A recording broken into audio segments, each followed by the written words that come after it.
It reproaches it for everything. Not all assemblée, reproaches are fair, nous. some are. Si This elle est assembly inefficace, is us. c'est que If quelques-uns la it's bloquent, et ineffective, it's souvent because les plus puissants. some people Si elle are ne blocking va it. pas Sometimes assez it's the vite, most people, c'est que nous ne sommes pas the assez most déterminés powerful. pour If la it's faire not going avancer. fast enough, it's because Les people Nations don't have enough Unies, c'est nous resolve to make tous. things move forward. The United Il y a Nations une is chose, all of us. c'est que nous There's n'avons pas one droit au thing. cynisme. It's that we Nous don't n'avons have a pas droit à right la to be fatigue. cynical. We don't have the right Nous n'avons to pas droit à get l'esprit de défaite. fatigue. We can't have this Parce que notre monde est là devant nous. Et le risque qui court, c'est celui de la fragmentation, de la loi du plus fort, de l'état de fait, du cynisme et en quelque sorte de la perte de contrôle. Oui, c'est bien ça, la perte de contrôle. C'est ce que vivent partout nos peuples. La peur devant un futur qui ne contrôle plus, la peur devant des migrations subies chez les uns, la peur devant un climat qu'on n'arrive plus à contrôler, la peur devant des inégalités qu'on n'arrive plus à stabiliser, la peur devant une guerre qu'on n'arrive pas à arrêter. Cette peur n'a qu'un ami, le plus fort qui en a créé les conditions, le cynique qui pense qu'on peut se débrouiller à l'abri à quelques-uns qui réussissent. Nous n'avons qu'une responsabilité, agir ensemble, bâtir ce multilatéralisme efficace à nouveau, avec la même foi, la même détermination que les pères fondateurs de cette Assemblée. Le faire avec encore plus d'efficacité, mais avec la même volonté. Ne rien céder aux injustices. Ne rien céder à la fatalité.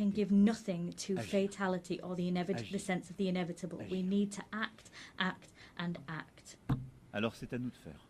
So it's up to us to do just that together. I thank you.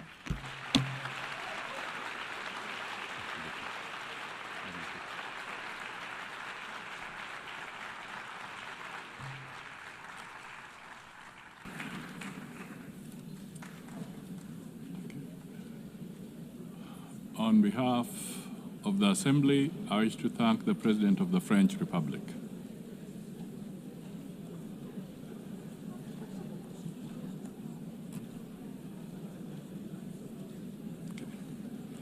The Assembly will now hear an address by His Excellency Shadia Zaparov, President of the Kyrgyz Republic. I request protocol to escort His Excellency and invite him to address the Assembly.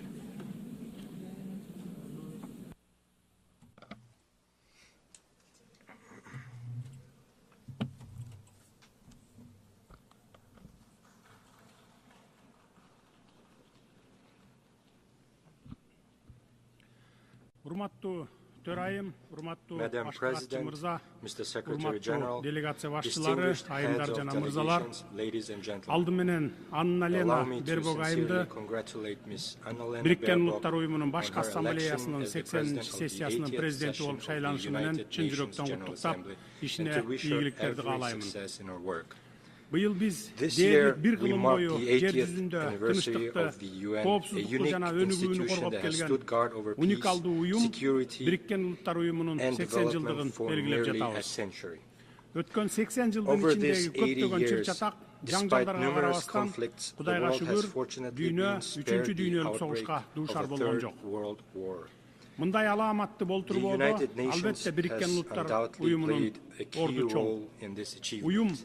The organization has become not only an international platform for dialogue, but also played a special role in preventing a global conflict. Today, the trend of regionalism in world politics is strengthening. We are witnessing continued price hikes, a shortage of liquidity, and a war of sanctions in the global economy. The threat of terrorism and extremism has spread across all countries. Despite criticism, the UN remains the only true universal organization endowed with both moral authority and institutional capacity. Today, Kyrgyzstan takes pride in the political stability it has achieved and in ongoing social and economic transformation. These achievements did not come easily to us. For us, the price of attaining freedom and independence was very high. But I can state one thing with confidence. We have been able to establish Kyrgyzstan as a state. This achievement allows us to set ambitious goals for the future. International organizations, including the UN, recognize Kyrgyzstan as one of the freest and most stable states on the Eurasian continent with a strong civil society. A large-scale and irreversible fight against corruption and crime is considered a priority area of state policy in Kyrgyzstan. Today our task is to pursue political modernization and economic development in line with the demands of tomorrow. We are committed to improving the investment climate, building an information society, and establishing fair and transparent public governance. Ladies and gentlemen, every year in New York, leaders of all world's nations gather to once again remind themselves and each other of the great mission for which UN was created. I too have come to New York with this mission. Today, my diplomatic staff have prepared a polite text that takes into account the international diplomatic situation. However, this year, standing at this high podium, I decided not to speak as a diplomat. This year, from this podium, I wish to speak not only as the head of state, but as an ordinary person and a citizen of my country, openly expressing my true thoughts and reflections on the international events happening in the world. This year marks the fourth time I am delivering a speech at the UN General Assembly. For 3 consecutive years, I came here and delivered pleasant, beautiful words. But today, I have decided to speak openly and directly about the problems that trouble the hearts of millions of people. In different parts of the world, in Europe, the Middle East, Africa, and Asia, new armed conflicts and wars are erupting. Millions of people losing their homes, are forced to abandon their native lands, and millions become victims. Who suffers the most? First and foremost, ordinary people. We cannot turn a blind eye to the suffering of many peoples. Palestina'nın, Ukrayna'nın, Sudan'ın, Suriye'nin jana başkalarının azap çekip жатқанына көз жұмып отырбашыбыз керек. Aljerilerde soğuşluk hareketleri ulanıp, karapayım adamlar kırılıp, adam hukukları buzulуда. Dünya komşuluğu özünün özünçül geosiyasi kızıkçılıklarına dayanıp, atalgan çırçataklarga munusu gövrök, alemi tiginisi azırak manili degen prinsipmenen mamile kılıp, koş standarttуу ыкманы колдонууда. Ukrayna'da değerlik 4 yıldan beri janjal ulanıp, adamlar ölüp, jaranları ülkeden kaçıp çıkıuуда. Biz AQSh prezidenti Donald Trump bilen Rusya prezidenti Vladimir Putin'in Ukrayna'daki janjalды жөнгө салууга багытталган hareketlerin жана чечимдерин колдойбуз. Biz buga kızıktarбыз. Antkeni Rusya Ukrayna janjalынан улам biz dagы жапа чегип жатабыз. Bir taraптуу sanksiyalar bizge, жаңыдан бутуна туруп келе жаткан өлкөгө да кесепетин тийгизүүдө. Кыргызстан экономикасын өз алдынча чыңдоого күчүрөп аракеттенип келебиз. Андыктан негизсиз санкцияларды өлкөнүн ички ишине, иштерине кийлигишүү катары жана жаңыдан бутуна туруп келе жаткан экономикабызды төбөсүнөн ылдый басуу деп баалайбыз. Мен дайыма айтып келгем, жана дагы бир жолу кайталаймын. Kyrgyzstan özünün ел аралык милдеттенмелерин ар дайым так аткарып келген жана аткара беребиз. Бирок биз жарандарыбыздын кызыкчылыгын өлкөнүн экономикалык өнүгүүсүн курмандыкка чала албайбыз. Кыргызстанга карата жарыяланган санкциялар айрым бейөкмөт уюмдар жана кара ниет жарандарыбыз тарабынан жайылтылган жалган маалыматтарга негизделген. Кыргызстан банктардын ишмердүүлүгүн кылдат текшертирүү үчүн көз карандысыз эл аралык аудиттерди кабыл алууга даярбыз.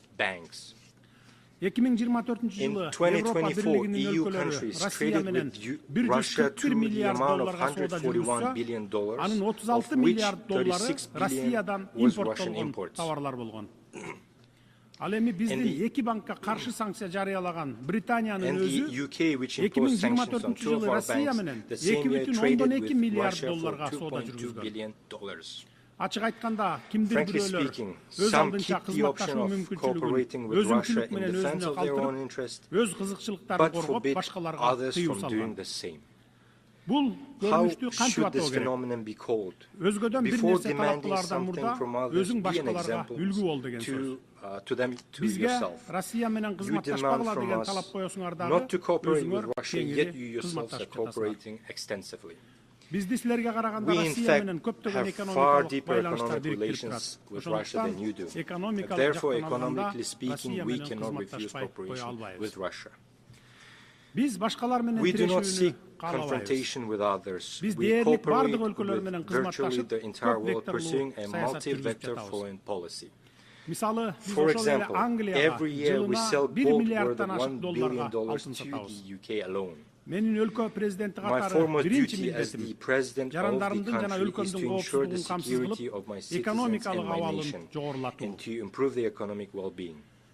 We oppose the politicization of economic cooperation and trade. Therefore, we demand the lifting of sanctions against two of our banks. Distinguished ladies and gentlemen, the UN Secretary General has already described the Gaza Strip as a graveyard of thousands of children. War more is needed to stop the war and the horrific events in Gaza. We must empathize with Palestinian people who have suffered enormous losses as a result of inhuman conflict in the Gaza Strip. We must not remain indifferent to the human tragedy unfolding before the whole world. We demand an end to genocide against the Palestinians and the commencement of international judicial investigation by the UN International Court of Justice. My country has always firmly condemned violence and terrorism in all their forms, including Анын ичинде 2023 жылдын 7-октябрындагы Израилге террорчулардын кол салууларын дагы айыптайбыз. Андай террорчуларды катуу жазалоо керек. Бирок терроризмге каршы күрөшүүнүн, террорчуларды жок кылуунун өз ыкмалары, жол жобосу бар. Ошол ыкмалар менен күрөшүш керек эле. Андай террорчулардын кесепетинен миллиондогон жөнөкөй жарандар, жаш балдар because of actions of such terrorists, millions of ordinary civilians should not perish. Why do we allow the mass deaths of ordinary people and innocent children by the hundreds of thousands? The only way to establish a lasting peace is to implement the principle of two states for two people. Palestine must gain independence based on 1967 borders. Биз ошондой эле Катар менен Ирандын аймагына жасалган акыркы ракеталык чабуулдарды айыптайбыз. Анткени бул чабуулдар көз карандысыз өлкөнүн эгемендүүлүгүнө кол салуу болуп саналат. Аймактагы туруктуулукка жана коопсуздукка коркунуч келтирет жана эл аралык укуктун ченемдерине каршы келет. Газа, Иран, Ливан жана башка аймактардагы терроризмге, коркунучтарга каршы күрөшүү алардын масштабына жана мүнөзүнө ылайык келүүгө тийиш. Бейкүнөө жарандар, аялдар жана балдар жабыркабашы керек, алар курмандыкка чалынбашы керек. Урматтуу айымдар жана мырзалар, коңшу өлкө катары Кыргызстан азыркы оор шарттарда Афган элине ар тараптуу колдоо көрсөтүүнү, Афганистандын экономикасын аймактык жана дүйнөлүк экономикалык процесстерге интеграциялоо маанилүү деп эсептейт. Афганистанды эл аралык изоляцияга алуу, аны чет элдик жардамсыз калтыруу туура эмес. Бул адилетсиздик. Геосаясий идеологиялык максаттарды көздөп, каржылык инструменттерди колдонуу аркылуу гуманитардык кризисти курчутууну адилетсиздик жана адамгерчиликсиздик деп эсептейбиз. Ошондуктан биз батыш өлкөлөрү тарабынан тондурулган Афганистандын активдери 9 миллиард акш долларынан ашык акча каражатын мүмкүн болушунча тез арада мыйзамдуу ээсине Афган элине кайтарылышы керек деп эсептейбиз. Аталган каражаттар инфраструктураны калыбына келтирүүгө, жергиликтүү банктар аркылуу жарандарга жеткиликтүү насыяларды берүү мүмкүнчүлүгүн кеңейтүүгө, айыл чарбасын өнүктүрүүгө жана жакырчылыкта жашаган миллиондогон адамдарга жаңы мүмкүнчүлүктөрдү түзүүгө жардам бермек. Бул акчаларды ушул тапта өзүңөр колдонуп, пайдасын көрүп жатасыңар. Эмне деген уятсыздык. Ушул эле Бириккен Улуттар Уюмунун маалыматына ылайык 2025 жылы Афганистанда 15 миллиондон ашык адам ачкачылыкка дуушар болсо, 24 миллион адам гуманитардык жардамга муктаж болуп турат. Барыбызга маалым More болгондой, than 2,000 of сентябрь our айынын Afghan алгачкы brothers күндөрүндөгү lost their жер lives улам as a 2000ден result ашуун of an афган earthquake. боолдошторубуз каза тапты. Тилекке каршы акча каражаттарынын жетишсиздигинен Tragically, жана due to lack of инфраструктуранын financial начарлыгынан resources улам and weak жабыркагандарга infrastructure, өз timely убагында жардам assistance көрсөтүүгө could not мүмкүн be болгон жок. provided to those affected. Биз We батыш өлкөлөрүнүн call лидерлерин upon the leaders of Афган элинин Western келечеги countries үчүн to активдерин тез immediately арада кайтарып return берүүгө these чакырабыз. assets for the sake of Эгер future of the Афган эли Afghan жакырчылыктан, people. ачарчылыктан тез If арада you чыксын truly want десеңиздер, the Afghan people токтоосуз to overcome кайтарып бериңиздер. poverty, hunger, as soon as Адам possible, укугу, return мамлекеттер them аралык укуктар without delay. жөнүндө сүйлөгөн Only сөзүңөр then менен will кылган your ишиңер words about мына human ошондо rights and бири-бирине interstate дал келет. obligations correspond to your actions. Урматтуу жыйындын катышуучулары, Distinguished participants, Африка today's өлкөлөрүндөгү challenges in чыр-чатактардан African баштап countries, азык-түлүк from коопсуздугуна чейинки conflicts to маселелер food сөз insecurity, require жүзүндөгү not боорукердикти sympathy in эмес, words, but конкреттүү иш solidarity менен in action. бекемделген тилектештикти талап кылат.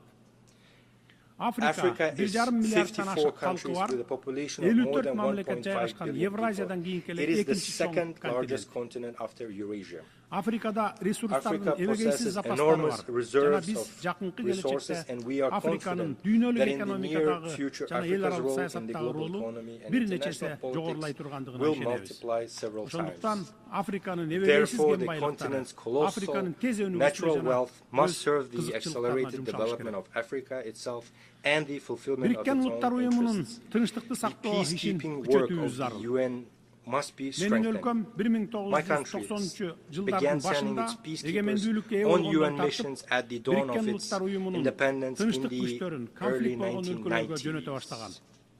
Бул биздин This бүткүл once again дүйнөдөгү proves that we are тынчтыкты жана sincerely коопсуздукту чыңдоого wish to чын contribute ыкластан салым to the кошууну cause каалай of тургандыгыбызды strengthening дагы peace бир жолу and security далилдейт. in the world.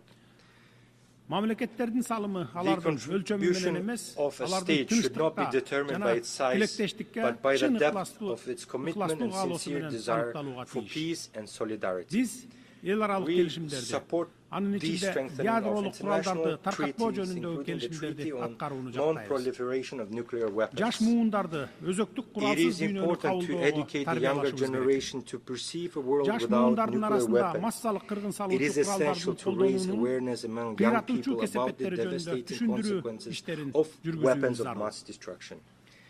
Кыргыз The тараптын International демилгеси Day менен жана Бириккен for Улуттар уюмуна Disarmament мүчө and мамлекеттердин Non-Proliferation колдоосу менен Awareness initiated by куралсыздануу боюнча эл Kyrgyzstan аралык and агартуу supported күнүнүн by the концепциясын UN ишке member ашыруу states эң is an сонун excellent аянтчы болду. platform for implementing this Кыргызстан concept. Борбор Азиядагы Kyrgyzstan is өзөктүк one of куралдан the эркин аймак initiators жөнүндөгү and the келишимдин depository of Treaty демилгечилеринин on бири Nuclear жана Weapon-Free Zones депозитарийи in болуп саналат. Central Asia. Биз We have куралсыздануу жана аны ascended to жайылтпоо all боюнча бардык fundamental international фундаменталдуу эл аралык instruments on документтерге, disarmament, анын ичинде non-proliferation, ядролук куралды including the жайылтпоо боюнча Treaty on келишимге жана ядролук non-proliferation of сыноолорго nuclear толук weapons, тыюу and салуу the жөнүндө Comprehensive келишимге Nuclear кошулдук. Test Ban Treaty. Ыраттуулук принцибине ылайык In line with the principle of consistency, this year the Kyrgyz Republic made the political decision to sign the Treaty on Prohibition of Nuclear Weapons. We firmly believe that our planet must exist without nuclear weapons. This human invention must be used solely for peaceful purposes. Ladies and gentlemen, for sustainable development and regional integration, the countries of Central Asia require equal dialogue and active cooperation. Despite complex historical and geographic factors, Kyrgyzstan has peacefully resolved its border issues with neighboring countries, in particular Tajikistan and Uzbekistan. This process involved lengthy negotiations and at high political levels, expert levels, and was resolved with due respect for the interests of all sides. I can state with confidence that today the borders between Kyrgyzstan, Tajikistan, and Uzbekistan are borders of friendship, trade, and cooperation. This experience confirms that peace is possible where there is political will, respect and dialogue, which enabled us to resolve existing contradictions and embark on a path of creation and development. Kyrgyzstan is ready to share this experience of resolving complex issues with the international community. Let us use the more than $3 trillion that are spent annually on armaments worldwide to improve people's lives, eradicate hunger, protect our environment, and clean the air. After all, there are no borders when it comes to breathing air. We all breathe the same air. Therefore, I call on us to live not in a race for who has the most powerful weapons, but in a competition for whose country has the cleanest nature and air. Dear friends, climate change is a reality we are witnessing today. We face threats of drought, melting glaciers, changes in ecosystems, and loss of biodiversity. Kyrgyzstan, as a mountainous country, is particularly vulnerable to these changes. We are already experiencing the threat of declining water resources and risks to agriculture and biodiversity. Although Kyrgyzstan is landlocked, it actively participates in international environmental initiatives and can play a significant role in supporting agreements aimed at protecting global ecosystems. The Kyrgyz Republic consistently advocates for recognition of the interconnection of natural systems from mountains to oceans, which are two poles of a single system.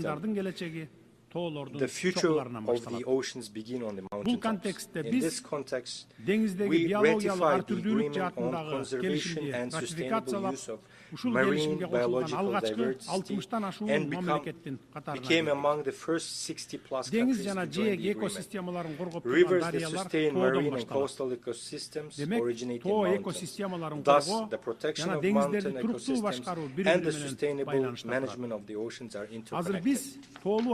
At present, the country is preparing the second Bishkek Plus 25 summit, scheduled for 2027 as a central platform for states, international organizations, and experts on sustainable development of mountain regions. We invite all of you to take an active part in this event. Dear friends, as former UN General Secretary Dag Hammarskjöld once aptly said, the UN was not created to lead humanity to heaven, but to save humanity from hell. Today these words are more relevant than ever. The organization was born from the horrors of war, but lives and on thanks to faith in cooperation, dialogue and respect. Now more than ever, it is important to preserve and strengthen the system of multilateralism as a shield against anarchy and unilateral positions. There is an urgent need to develop fundamentally new international mechanisms that adequately respond to contemporary challenges and threats.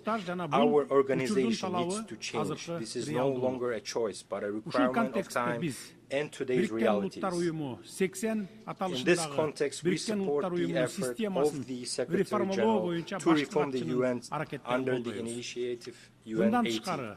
It is also time to improve the reform work of the UN Security Council. At present, 50 members of the Security Council effectively decide the fate of all world states. Questions of war and peace, security and stability depend on whether they can reach a consolidated position. Moreover, the 5 permanent members of the Security Council can always block any decision. Kyrgyzstan advocates for a necessary measure to improve the UN Security Council in a way that takes into account the interests of majority of states. In this regard, it is important to achieve a compromise on all aspects of Security Council reform as soon as possible. This reform must be based on principles of universality, broad geographical representation, and wide support among UN member states. Kyrgyzstan considers it legitimate and fair to expand the rights of African states through membership in the Security Council and to eliminate historical imbalances. More than 60 member states, including Kyrgyzstan, have never been elected to the Security Council, while some countries have been elected 5 or 6 times. We think it's not fair. Distinguished delegates, Kyrgyzstan strives to make its contribution to peace, global security, and sustainable development. In order to draw the attention of the UN and the world to the challenges faced by small states, Kyrgyzstan has put forward its candidacy for non-permanent membership in the UN Security Council for the period 2027-2028. The support of countries that have never been elected to the Security Council will strengthen confidence in equality among members and thereby raise the authority of organizations and reinforce trust in it. We sincerely believe in the principle of justice, and I ask UN member states to support us in the elections in June next year. Every country should have the opportunity to serve as a member of the Council and contribute to the cause of maintaining peace and security. Biz Коопсуздук Кеңешине олуттуу маселеси уштайтылган тажрыйбасы бар мамлекеттердин катарына киребиз деп ишенимдүү түрдө айта аламын. Биз эл аралык укукту, адилеттүүлүктү, адам укуктарын коргоону бекем карманабыз жана өз ара урматтоого, кызыкчылыктардын балансына жана келечек муундардын жоопкерчилигине негизделген көп тараптуу системаны колдойбуз. Урматтуу айымдар жана мырзалар, учурдун чакырыктары жалпыбызга тиешелүү жана аларга карата жоопторубузда бирдиктүү болушу керек. Айткан сөзүбүз менен ишибиз дал келүүсү кажет. Биз аракетсиздикке жол бербешибиз керек. Дүйнө аракетти талап кылат. Планетабыздын келечеги баарыбыздын жалпы жоопкерчилигибиз. Көңүл бурганыңыздарга рахмат. Thank you very much for your attention.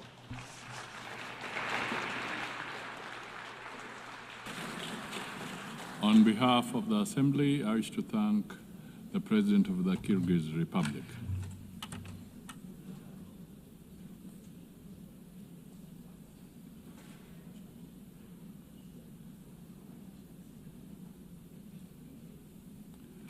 The Assembly will hear an address by His Excellency Gustavo Petro Urrego, President of the Republic of Colombia.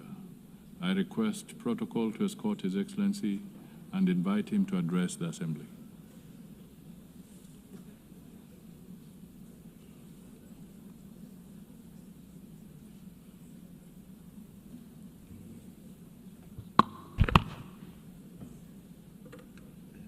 Señor Presidente de la Asamblea, President of the General Assembly. Este es mi último discurso como presidente aquí, ya es el cuarto.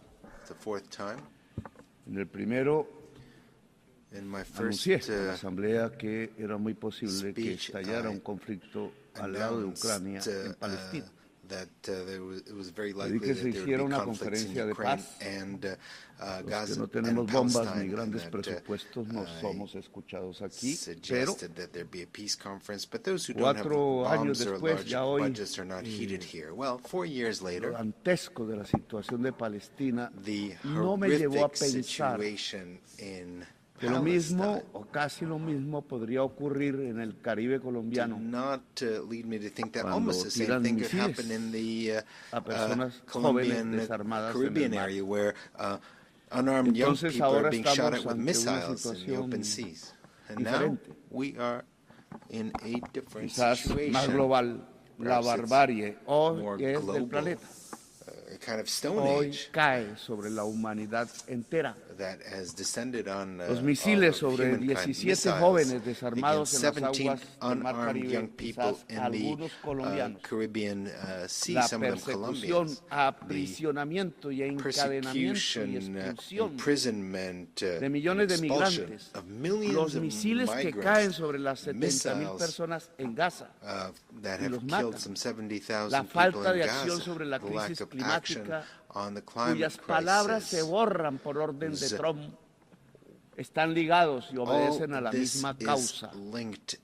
La migración es una excusa para que una sociedad rica, blanca y racista se crea la raza superior y no mire que sus dirigentes la llevan con toda la humanidad al abismo de su propia extinción. Dicen que los misiles en el Caribe eran para detener las drogas. Mentira, dicha aquí, en este mismo sitio. En el año 2023 y 2024 fueron los años donde más cocaína se incautó y más de 700 capos del narcotráfico fueron extraditados a Estados Unidos y Europa. Los extradité yo y la cocaína la incautó mi gobierno. Y no tiramos un solo misil ni asesinamos ningún joven.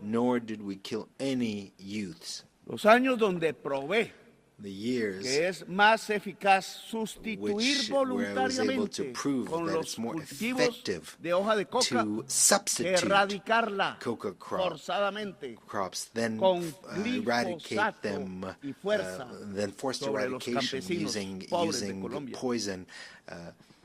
He cambiado la fracasada y violenta guerra contra las drogas por una eficaz política antinarcotraficante que es diferente. No confundir la sustancia muerta con la persona religiosa.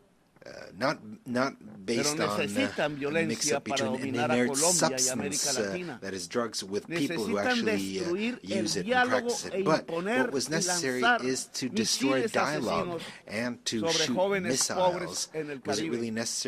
La política antidroga no es para detener la cocaína que llega a los Estados Unidos. La política antidrogas es para dominar los pueblos del sur en general. No mira la droga, mira el poder y la dominación. You shouldn't look at the drugs, you should look at who has the power and who dominates. This is why I speak to you as a decertified president. I've been decertified by President Trump without him having any right to do this, a human right or divine right or any sensible reason. They want to force by violence tens of thousands of peasants to do what the U.S. government wants to do, which are influenced by mafia groups in Colombia. Thousands of peasants are massacred in Colombia by politicians who were senators, who were presidents, who were ministers that were bribed and on the payroll of the drug mafia. And at the same time, they were allies of the extreme right based in Florida of the United States, and now allies of the Trump administration. They've been allied for decades with drug lords, cocaine drug lords in Colombia.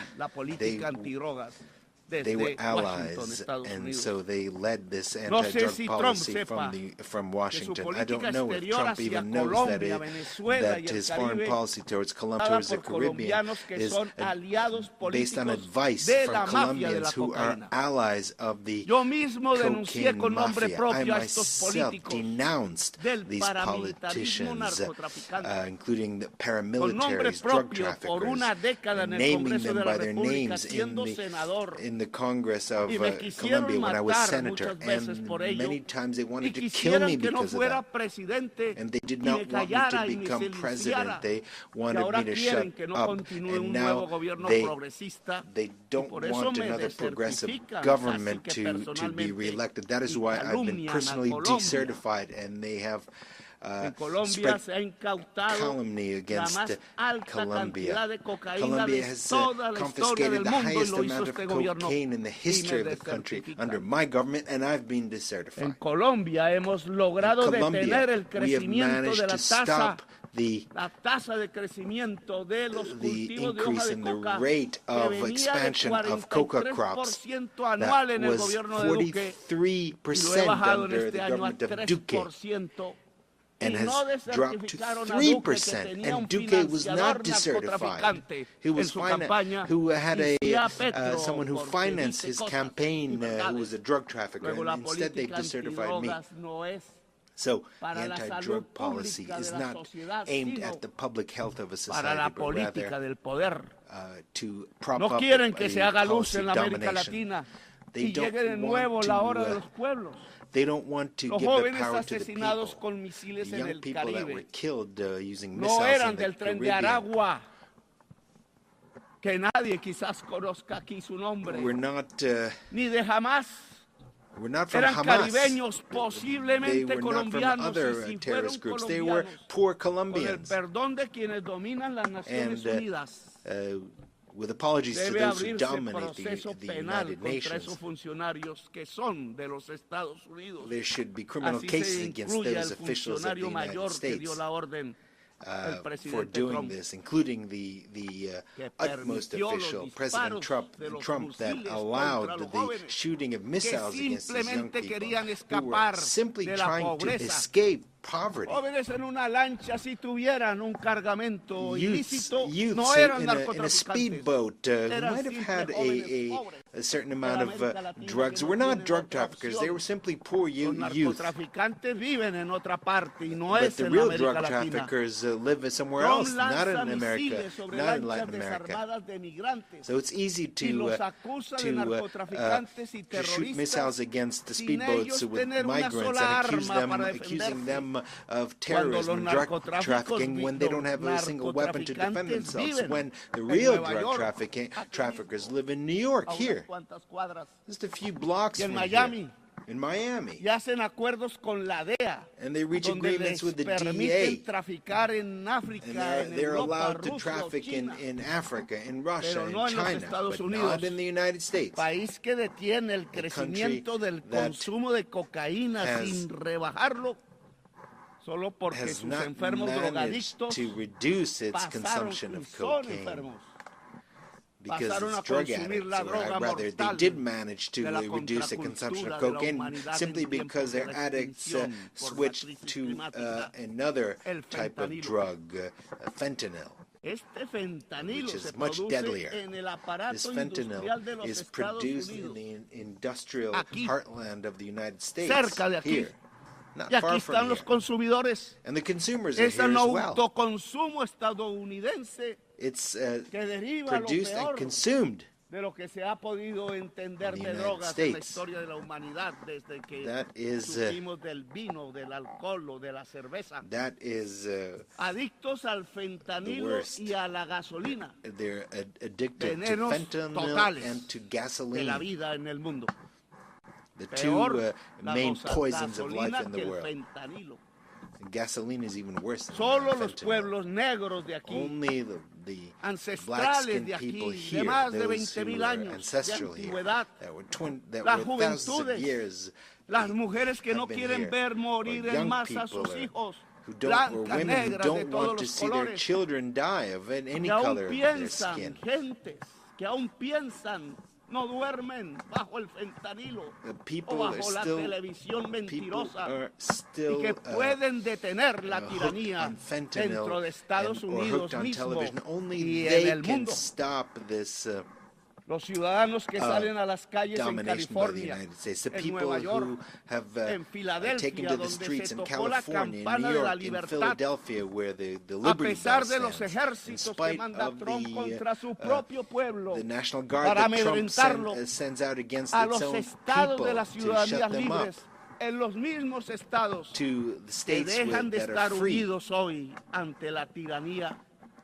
De mal en peor, el presidente de los Estados Unidos no ve que han caído asesinados 1 millón de latinoamericanos entre sí mismos, el mayor porcentaje de ellos compuesto por colombianos, largest share of them from Colombia, and another million will die in North America in 10 years because of fentanyl. La cocaína mataba por venenos que le mezclaban 3,000 personas al año en este país. Cocaine killed Hoy el 3,000 fentanilo people a year. mata Today, 100,000, 33 fentanyl kills veces más. 130 Mejoró Estados per year, Unidos 30 con times 50 more. años de una política absurda. That is the outcome O of 30 empeoró years y by the está United conduciendo a States su of a policy sociedad that is absurd, a la and that is muerte leading its dantesca de la society droga que to the mata el horrific cerebro y el death pulmón. due to drugs that kill En esa the mortandad de brain. la humanidad, Trump no solo deja que caigan misiles In contra this los jóvenes en el situation, Trump Caribe, not only allows missiles to be no fired solo at young people in encarcela the y Caribbean, encadena does not migrantes, only sino que imprison permite migrants, que but lancen also misiles contra niños, allows missiles jóvenes, to be mujeres y killed viejos en against Gaza. children, Se hace women, and cómplice old del people in genocidio Gaza. porque He es is genocidio an y hay que accomplice to gritarlo genocide. una y otra vez.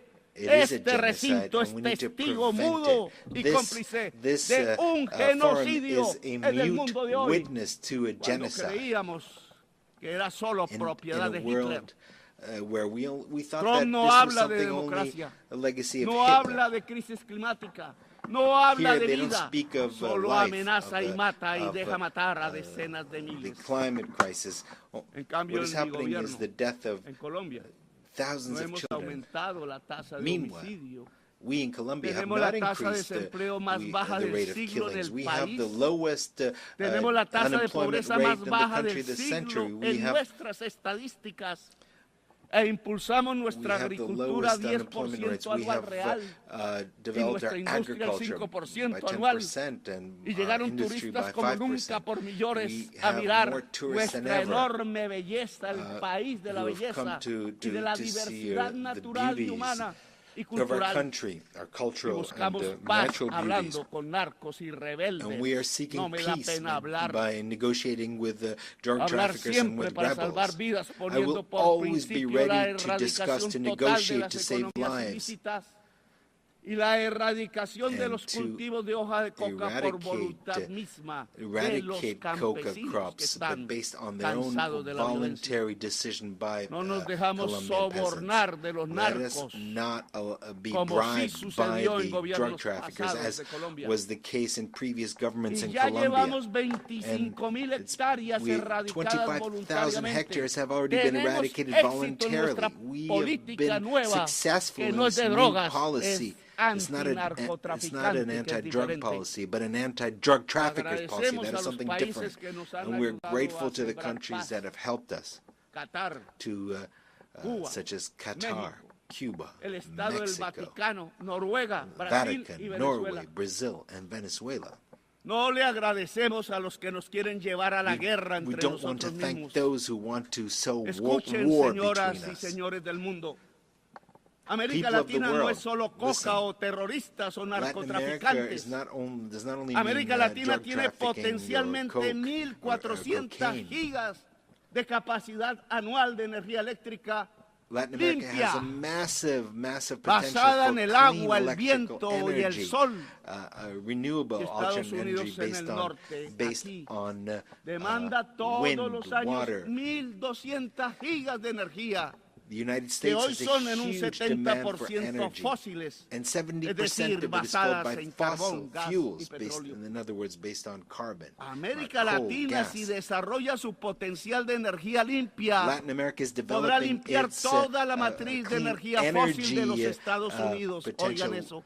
and we can Solo we falta can el dinero satisfy the y se entire demand produciría of el the mayor United States for aporte a la energy. What superación de la crisis is necessary climática, is hoy investment, casi sin and we pasos would make the adelante, biggest contribution entre el to fighting potencial de climate energía change. limpia y la enorme esponja Given the huge potential absorbente de la for selva clean energy amazónica, and América Latina sería la capacity to vanguardia humana absorb que podría dar by el primer paso cierto y the Amazon. contundente para salvar la vida del Latin planeta y a la America can humanidad make a toda. tremendous contribution to save Solo se the life necesitan on this 600 planet. mil millones de dólares All that is necessary, $600 para desarrollar su billion potencial. to develop this Lo mismo potential. puede hacer África con Europa. Africa and Europe can La do the suma same. de este aspecto de descarbonización fundamental It is nos this daría $1,200,000,000 decarbonization millones de dólares would o 1.2 trillion, como se habla en inglés.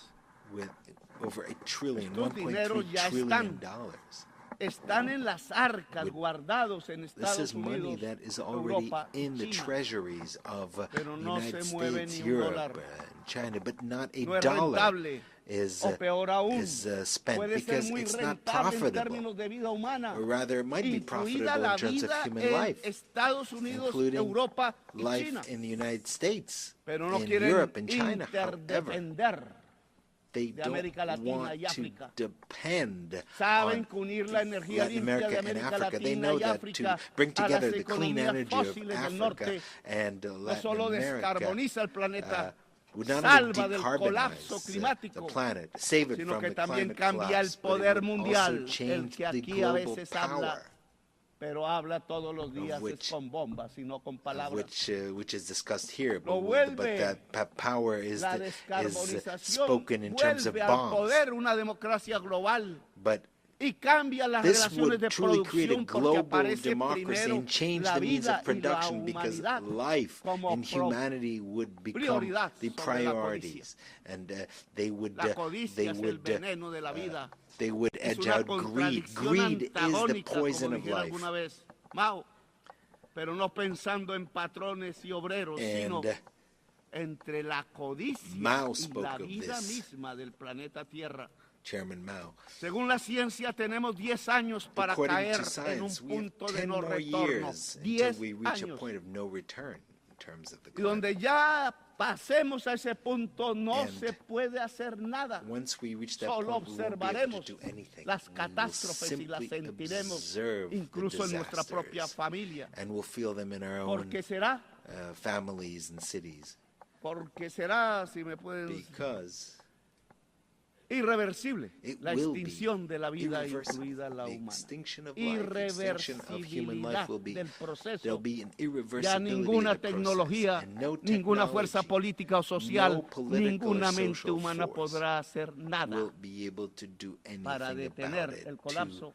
Y nos quedan to 10 stop this años, collapse, and we only have 10 years left. dice la ciencia.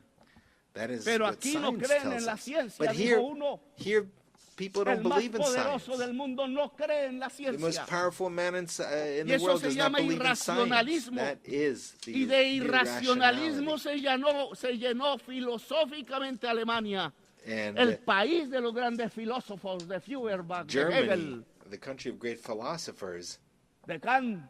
of Kant, Y hoy de Feuerbach and irracionalismo others, se está llenando Estados Unidos y fue was- la antesala de Hitler en prey 1933.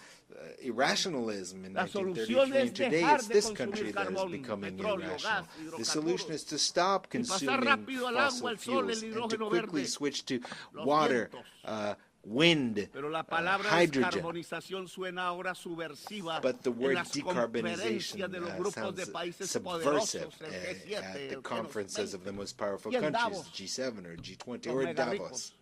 among the rich. Como hace 5 siglos sonaba Just as subversiva 5 la palabra centuries ago, democracia the word aún aquí en Nueva York, democracy en sounded Cartagena, subversive en here, Bogotá or o en in París, Bogotá, y mucho más, en Madrid. in Paris, Esos dineros de los que hablo aquí, Madrid. 600 mil millones de These dólares, dollars that I mentioned 1.2 here, millones, 600 billion or son 1.3 en trillion. 1 o 2 ceros mayor que la cifra que prometieron los países This desarrollados is dar, y significant. que son limosnas. This is Y no just a cumplieron little more than what the desde la COP rich de countries París, pledged porque no les at the interesa la COP in descarbonización. Paris, and they have not fulfilled their Y pledges es because entre they're not ceros interested in la demasía de la in cifra decarbonization. sobre los exiguos préstamos de la banca multilateral, que son And, eso, pura limosna inocua, What has come pura is ideología basically pensando que la rentabilidad del capital loans limpia from la atmósfera y multilateral salva la vida. banks, which are Mentiras ideológicas, which are just fantasmagóricas, fetiches, para small que no miremos amounts compared arriba to y what is no needed. actuemos como humanidad. La crisis climática implica The climate priorizar en crisis todos los presupuestos means públicos la that in inversión all en public descarbonización y budgets, adaptación investment in necesita decarbonization and por adaptation completo should be the una priority. política financiera mundial global financial policy is necessary that is different. The debt risk premium should be abolished. Which countries are the riskiest? They are the countries that have the highest greenhouse gas emissions, such as this one. These are the riskiest countries. Whereas the countries that absorb CO2, and we have jungles and a lot of water in the south. We absorb the CO2 of the north. But the market does not agree with that. So the debt of the poorest countries must be forgiven. There should be debt swaps for adaptation and mitigation and investment in the climate crisis. So,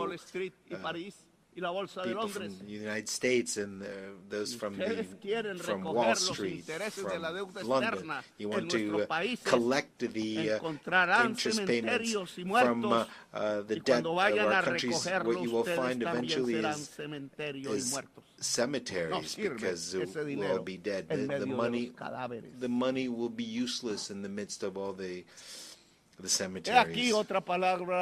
Another subversive word is the plan. Global, a global plan. The word plan has been forgotten because it was not necessary to plan. Because the plan is anathema. Y falsa se desató sobre el mercado. And creencia fundamentalista. There was a fundamentalist belief in the markets, thinking that markets would bring happiness. El suizo economista y el the Swiss economist Arras said this. Lo que lleva el mercado and in fact, no a la felicidad, the market leads to an abyss. It leads to death, as we are already witnessing today. Malras, that was his name, was wrong. Neoliberalism was mistaken from the very beginning, and it's been guiding our countries for the past 50 years based on completely erroneous formulas. The plans should be binding on national states. There should be a global democracy supervised by a security council that does not have the right to veto. Because we have to understand that the market will not resolve the climate crisis, because it has produced that crisis. It was capital, which is based on an unequal relationship between those who own the means that create the carbon and those who work, who are salaried employees. And this is a system that has to produce more and more objects that the boss, the owner, has to sell. And the same thing for the production of fossil fuels. That is what has produced the climate crisis. Produce more, to consume more, to sell more, and thus create more carbon, more oil, until we die. This will not last forever, because carbon and fossil fuels have reached the end, because that is perhaps will mean the end of capital in general, because if it's not the end of capital, it'll be the end of life. The owner of capital is an individual that has power. It's not a thing. It's not some kind of puppet. It is a human being with his greed, a slave to his greed. That is the individual who will seek to make sure that more and more oil is produced in their countries, even if it poisons his life, and continue to dig for more oil, even if it destroys the atmosphere and destroys life. So we have to choose either life or greed, either the Stone Age or local and global democracy. o muerte. Freedom or death, Como decía Bolívar, y as enarbolaba Bolivar esta said. su bandera And that was his roja, slogan, negra, his red y también blanca. and black, white and white Libertad, rojo, banner. muerte, negro, blanco, Freedom, paz red, posible. death, Es una black, revolución and mundial possible de los peace, pueblos white. lo que se That is necesita what para is superar necessary is a positivamente revolution la by the crisis peoples climática of the world to overcome the y no climate dejarla llegar crisis de crisis and a colapso global. not to allow this crisis Es to una reach a revolución global de los collapse. pueblos unidos, It is de a las revolution of the civilizaciones united que peoples, tienen of que dialogar civilizations that más need que to los engage in Estados dialogue, mismos. more than Es states una revolución themselves. de la humanidad It is a para revolution seguir of an viva en entire, el planeta y humanity libre, to quizás save aliada a life algunos on the gobiernos planet, que quieran and defender perhaps la with vida. with the Hoy, cooperation of Naciones certain Unidas governments ve that su want to crisis support life. y la Today, the necesidad de su United Nations transformación. is experiencing a Aquí crisis, se reúnen and there's a estados, need to nación transform que it. ya no Today, we have tienen nation poder, states gathered here que who no por longer have mucho que power, voten no se les hace and caso, that no matter how much they porque el vote, they are Estado-nación ha ignored llegado también because the a su nation state decadencia, has quizás also final. reached its Se decadence, inventó alguna vez hace unos siglos its ultimate, y ya no da más. its ultimate Y ya no da más porque el mismo capital se volvió global, fall. no estatal. Because capital has become El global. It's socialismo not, de Stalin it's debió not de contained in a volverse state. global y no estatal. Pero Stalin no tenía las entendederas Socialism was para supposed ello to y be creyó global. más en la tribu y condenó en Yalta una revolución mundial. Stalin, in fact, En in Yalta España, en condemned Italia, en a Grecia y global quizás hubiera sido revolution that América was Latina y otros. occurring in Spain and in La Greece, and it might humanidad have occurred es in el Latin nuevo America and sujeto other places. político que aparece. So humanity No is el a new Estado-nación. political subject that Y por is tanto, emerging rather Naciones than the Unidas nation se tiene state. que And so volver the y United transformar Nations has en una to humanidad unida, become aunque a diversa. united Está humanity, even apareciendo though un nuevo a sujeto diverse político en la but historia united humana. humanity. A Y es new importante subject is y appearing me in human parece history. And this is very espectacular. important. I think that Y es que superamos la this idea is del wonderful, Estado-nación because we have to para overcome the idea convertirnos of a en nation humanidad. state to be- Pero esa to humanidad, convert, para que esté to unida become y sea única humanity, en but la that acción, humanity must be united. tiene que tener democracia en todo el For mundo. that, there needs to be Tiene que democracy tener around the diálogo world. permanente There en needs to medio be de la diversidad. permanent Es la dialogue in the midst of diferencia diversity. lo que nos impulsa la posibilidad It de is una our coordinación differences that eficaz de la acción compels a us to escala mundial. coordinate our Humanidad action que at the global dialoga, level. sí. Humanidad civil, sí. Dialogue, Humanidad yes. profundamente Humanity, democrática, yes. sí. Humanity, Ojalá profoundly una humanidad de democratic, yes. personas libres, que Hopefully, es su the definición, humanity su of sinónimo, porque no puede haber humanidad esclava. based on La leaders humanidad who are esclava free, no es rather than a humanidad, es humanity bestia. that is, Es bestia el que that is, esclaviza, pone basically cadenas a slaves migrantes, just to be lanza subverted. misiles sobre jóvenes, A humanity that acribilla con shoots, misiles niños that y shoots, niñas en un missiles poblado against, muy young cerca people donde that are nació Jesús. defenseless armed people, or shoots missiles in Esto ya no a se place resuelve of con the world estados near que where hablan. Jesus was born. Y no se resuelve con gobernantes sobornados por el These petróleo problems cannot be y resolved with dispuestos a governments lanzar who are misiles a los bribed pueblos del sur. by oil Un nuevo producers, by oil sujeto político corporations. entonces aparece. So a new La political humanidad subject unida y is diversa en sus emerging, culturas. a united and diverse Mientras el humanity, colapso se united acerca y mientras las despite sociedades its viejas y blancas de diverse Europa cultures. y Estados Meanwhile, Unidos siguen the aplaudiendo a sus old nuevos Hitler, societies de moda, of Europe are collapsing, no and the escuchan ni United a sus States jóvenes, is applauding its ni a sus new Hitler. niños, ni a la It's humanidad, not ni a listening las to estrellas, its own young ni a sus people abuelos, or its que murieron como héroes en los older campos de people Europa who, luchando de verdad contra who died Hitler. in Europe y su in idea the criminal battlefields de of una Europe raza fighting against superior. Hitler and against his Hoy hacen lo mismo criminal que Hitler. ideology. Today, Construyen campos de concentración the same para thing is being done migrantes as Hitler y did, aplauden las building mayorías concentration electorales camps for y dicen que son de migrants. una raza inferior los migrantes. And y it's colectivizan stated that culpas migrants en are of ellos an como inferior hicieron con los race, judíos and they y lo llaman blame them terroristas just e like inferiores y Hitler ladrones, blamed the Jews. narcotraficantes They todos, call them dicen. They call them drug traffickers and cuando la mayoría de thieves, los narcotraficantes son rubios y majority de ojos azules of drug y guardan traffickers sus are enormes blonde fortunas and en have los bancos blue más eyes, grandes del and mundo they y keep no their viven en fortunes Bogotá, ni in en the Caracas, ni largest en el banks in the Caribe, world. ni en They Gaza, don't live sino que viven en Miami, son vecinos del in presidente Bogota de los or in Estados Gaza. Unidos, They live y in viven en Nueva Miami. York, y en París, y en They Madrid, y en are Dubái. neighbors of donde hay President lujo, Trump. no They live in pobreza. Dubai or in Pero los Paris or misiles los London. tiran They donde hay don't live pobreza y no donde hay where there's lujo. poverty. But the missiles are fired Mentira que el tren de Aragua es against terrorista. those, Solo son where delincuentes comunes en forma de banda, there's poverty. agrandados por la Tren de estúpida Aragua idea de bloquear a Venezuela y quedarse con su petróleo pesado y ya venenoso. that is considered terrorist. Los migrantes no son delincuentes. No tienen que llevarlos a campos de concentración ni expulsarlos encadenados. La migración no es sino el producto del bloqueo a los países más pobres, como Irak o Irán o Cuba o Venezuela. El bloqueo económico no es más que un genocidio. La migración no es sino el producto del empobrecimiento de los países más pobres por una deuda impagable y codiciosa. La migración no es más sino la consecuencia de las guerras y las invasiones por el petróleo desatadas por Estados Unidos y la Europa de la OTAN.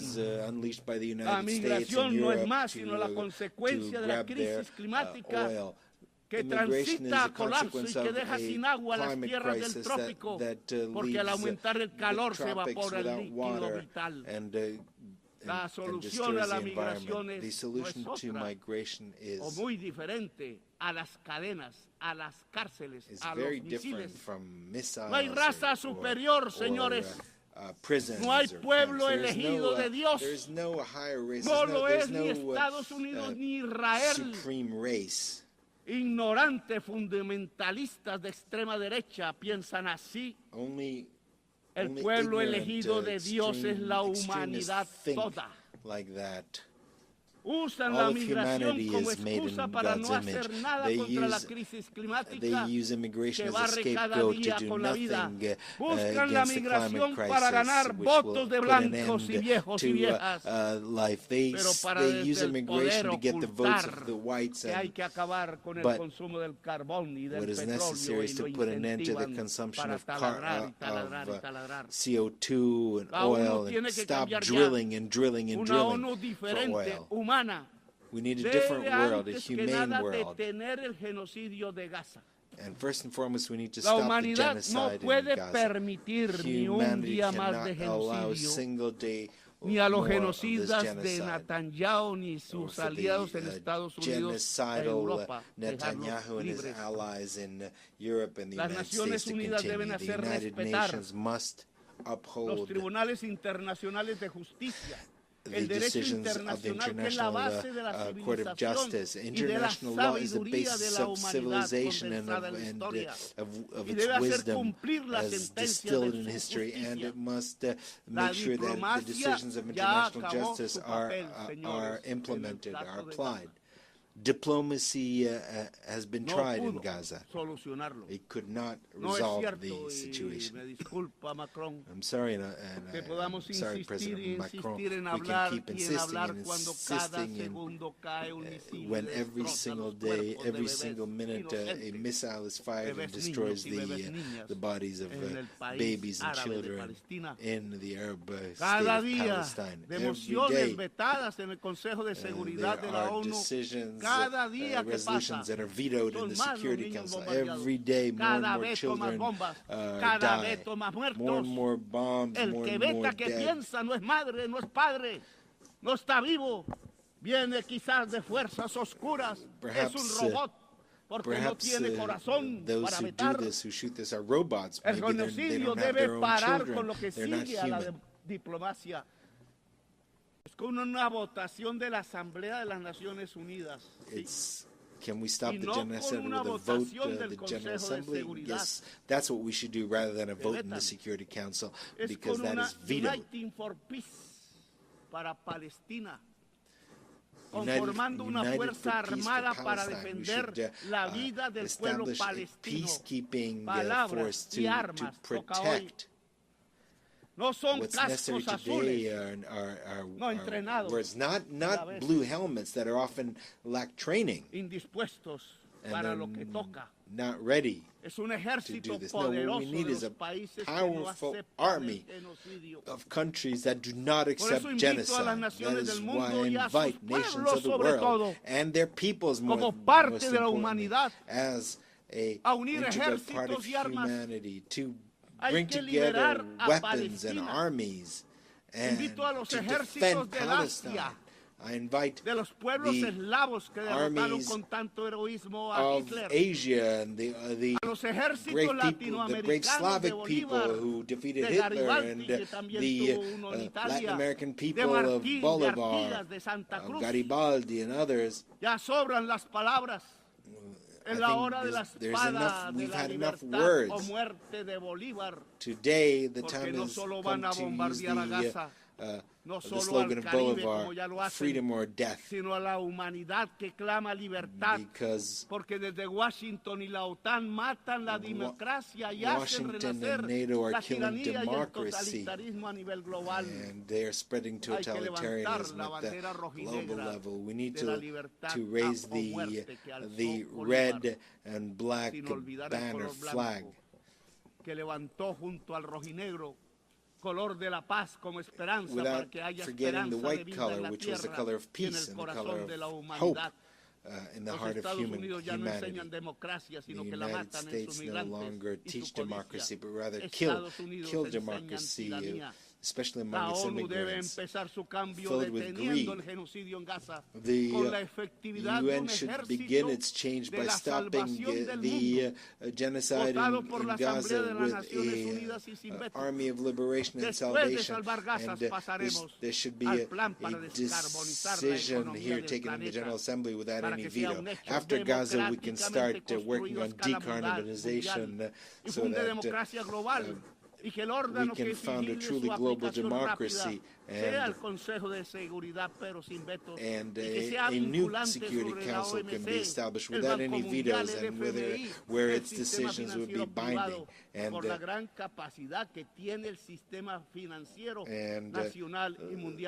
global and national financial system should be based on decentralized capital. That is the way that humankind can regulate capital, to subordinate capital to life, to regulate it, to regulate it to people. That is the path by which the United Nations will move from an alliance of states to an alliance of cultures and peoples. If we overcome the climate crisis and if we unite as humanity, we will manage to make the United Nations an assembly of peoples which seeks to make sure that every individual is free, making sure that every human being achieves their potential, because the intelligence of human beings, illuminated by science, will make it possible to not only save life, but to fulfill the mission of humanity by expanding life into the stars. The humanity that is united and free can look at the stars and reach the stars, as the Romans, the legionaries, thought of Judea when they Ad astra hasta used las the word estrellas siempre. astra or star. Es la hora de la libertad o la muerte, It's y es the real time of la freedom muerte en or death. misiles, pero también es real la Real death libertad for missiles, en but el freedom is corazón also humano y su real capacidad de in unión, the heart of de human rebelión beings and its y de capacity existencia. to Gracias, rebel muy amable. and to resist. Thank you very much.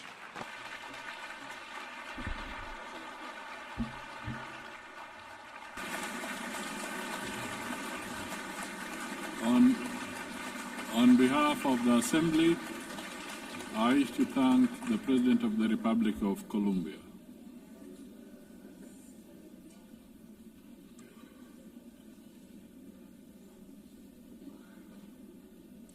The Assembly will now hear an address by His Excellency Karol Naruszewski, President of the Republic of Poland, I request protocol to escort His Excellency and invite him to address the Assembly.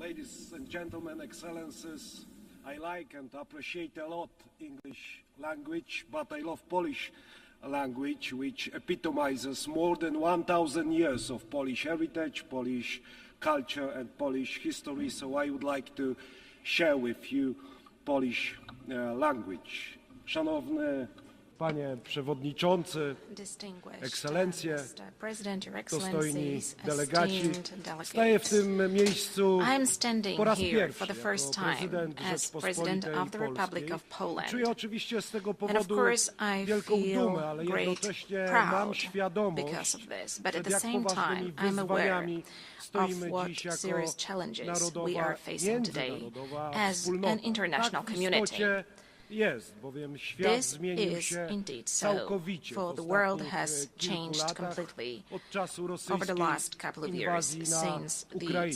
24 lutego 2022 roku zostaliśmy brutalnie wszyscy wybudzeni z błogiego snu o świecie końca historii. Historia się nie skończyła i historia się nie skończy. Musimy mieć tego świadomość. Zostaliśmy wybudzeni z błogiego snu, w którym dążymy do powszechnego pokoju, do przestrzegania zasad prawa międzynarodowego. To są chyba słowa, które I believe these are the words which are repeated more frequently in this community. This dream, ladies and gentlemen, does no longer exist, and we often repeat the words which do not reflect reality which surrounds us, both in Central Europe, in Eastern Europe, and in many other regions of the world from which you have come. State borders have ceased to be untouchable, as a matter of fact, and international law, which has so far been considered the compass of the world order, began to be treated more as a suggestion rather than a rule. Let me remind you that shortly after the outbreak of the war and the attack of the Russian Federation on Ukraine, Polish men and women demonstrated incredible solidarity with the fighting Ukrainian nation. We opened our hearts, our borders, we opened up our homes. We provided material, financial, and military assistance, as well as diplomatic one. Today, ladies and gentlemen, 1 million Ukrainian refugees live in Poland. Ladies and gentlemen, the Russian invasion of Ukraine is not only the most serious conflict in Europe since World War II, but it is also a turning point. The existing international order is crumbling before our eyes. The world has entered a new and dangerous era of rivalry between great powers, breaking rules and testing how far one can go before someone says a clear enough stop. The principle of sovereignty. You can ask this question. It is increasingly trampled upon. The prohibition of aggression reduced to a dead letter. Instead of law, an attempt to use naked and brutal force. We are at a turning point in history, a time when the decisions made today will have consequences for decades to come, and all of us need to be aware of this. And all of us are taking responsibility for this. That is why now, as a community of democratic states, or those aspiring to be democratic states, we must view the current situation as a battlefield of principles whose observance may determine the future of our civilization. Ladies and gentlemen, I think this is the last moment to take concrete action.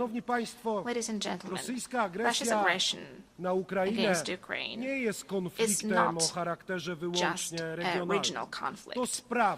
It is a test of whether the principles on which the UN is based will stand the test of time, or whether they will succumb to the weight of the imperial and colonial ambitions of a state which considers itself above the law and which has repeatedly ignored the resolutions of the assembly, of this assembly, of other assemblies, and to a certain extent all of us take responsibility for that, further repeating the words about peace and security, which have to be spoken out loud, but which should be followed by concrete action. Moscow speaks of the need to address, and I quote, the root causes of the conflict. I share this view, but I believe that the root causes of Russian aggression are primarily ideological.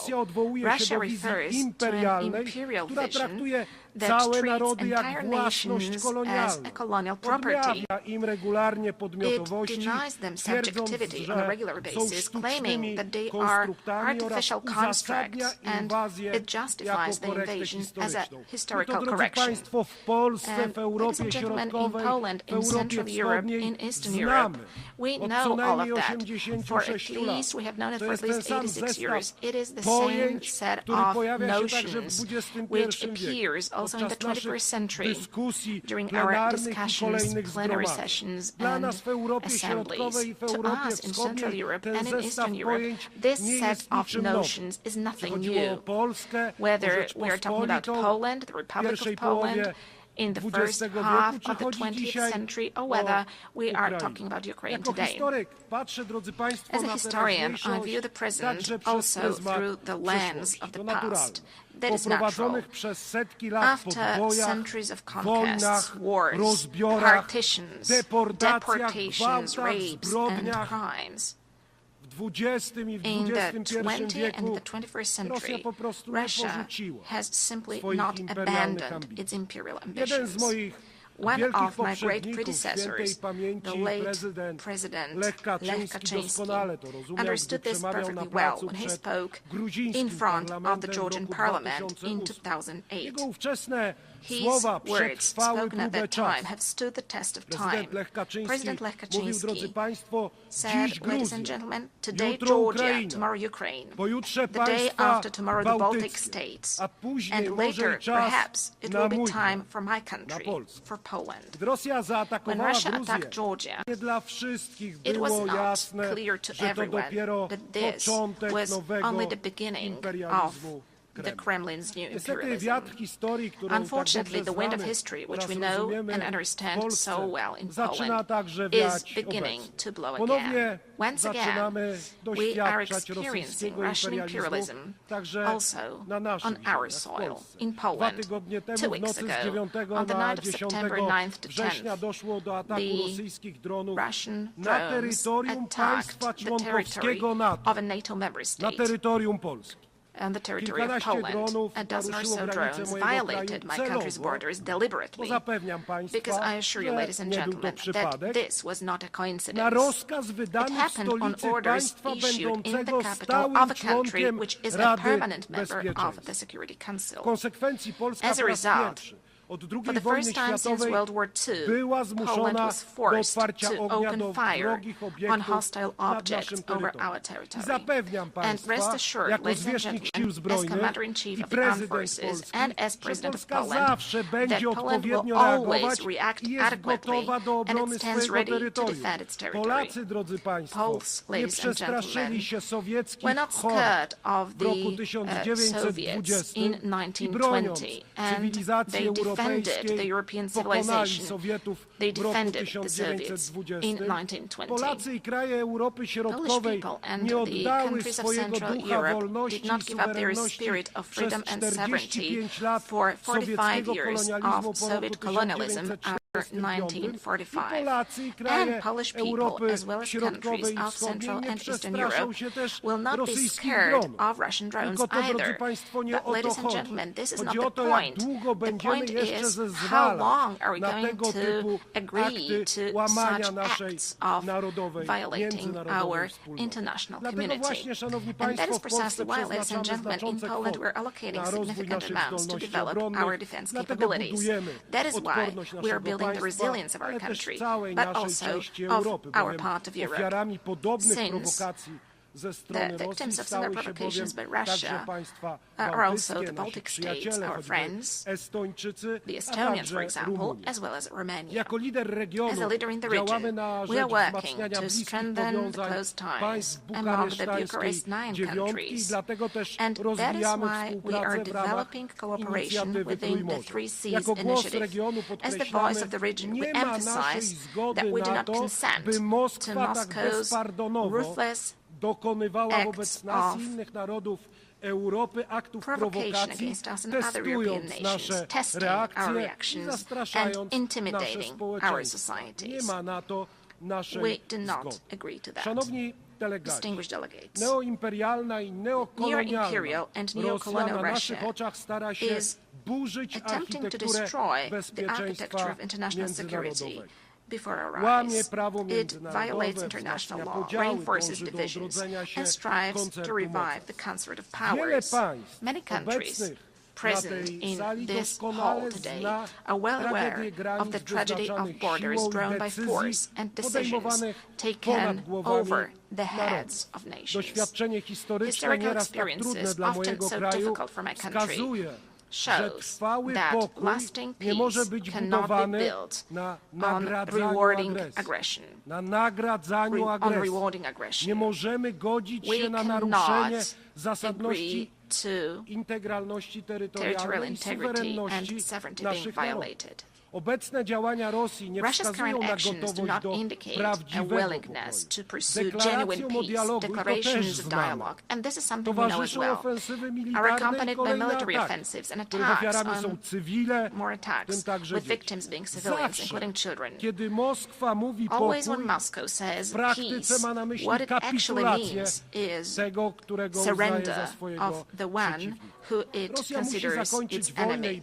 Russia needs to end the war and accept full responsibility for it. Holding Russia accountable should be our common duty. The perpetrators of all international crimes,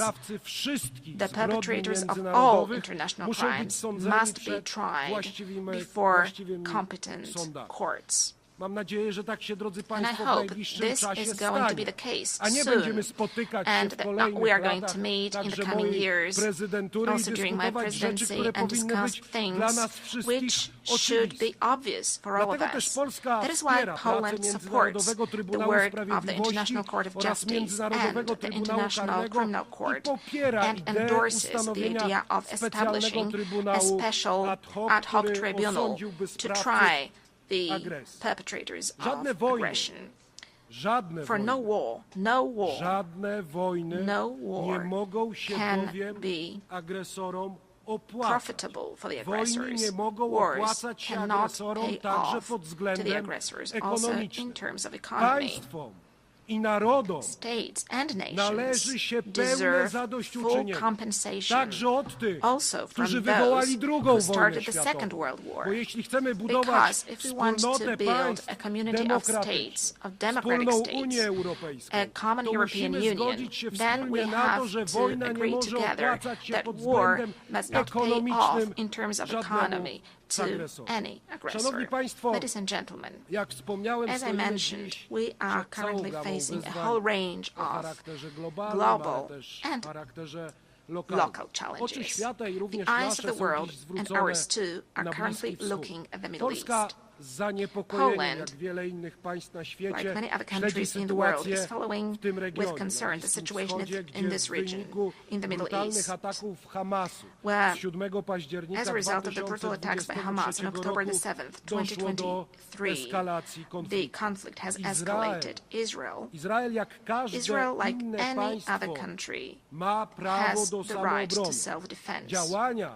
Actions undertaken by Israel, however, must comply with international law, including international humanitarian law. Poland continues to advocate for a two-state solution to the conflict in the Middle East in such a way as to give both the Palestinians and the Israelis the right to live in peace and security. Poland consistently supports international efforts to improve the situation in the Middle East and calls on the UN to take action.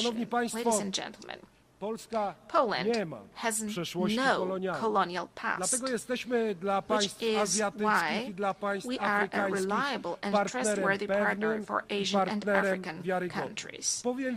What is more, we ourselves, we Poles were victims of colonial policies pursued by superpowers, so we understand perfectly well the instruments used by new imperial powers, and we do not consent to them destabilizing certain regions of the world.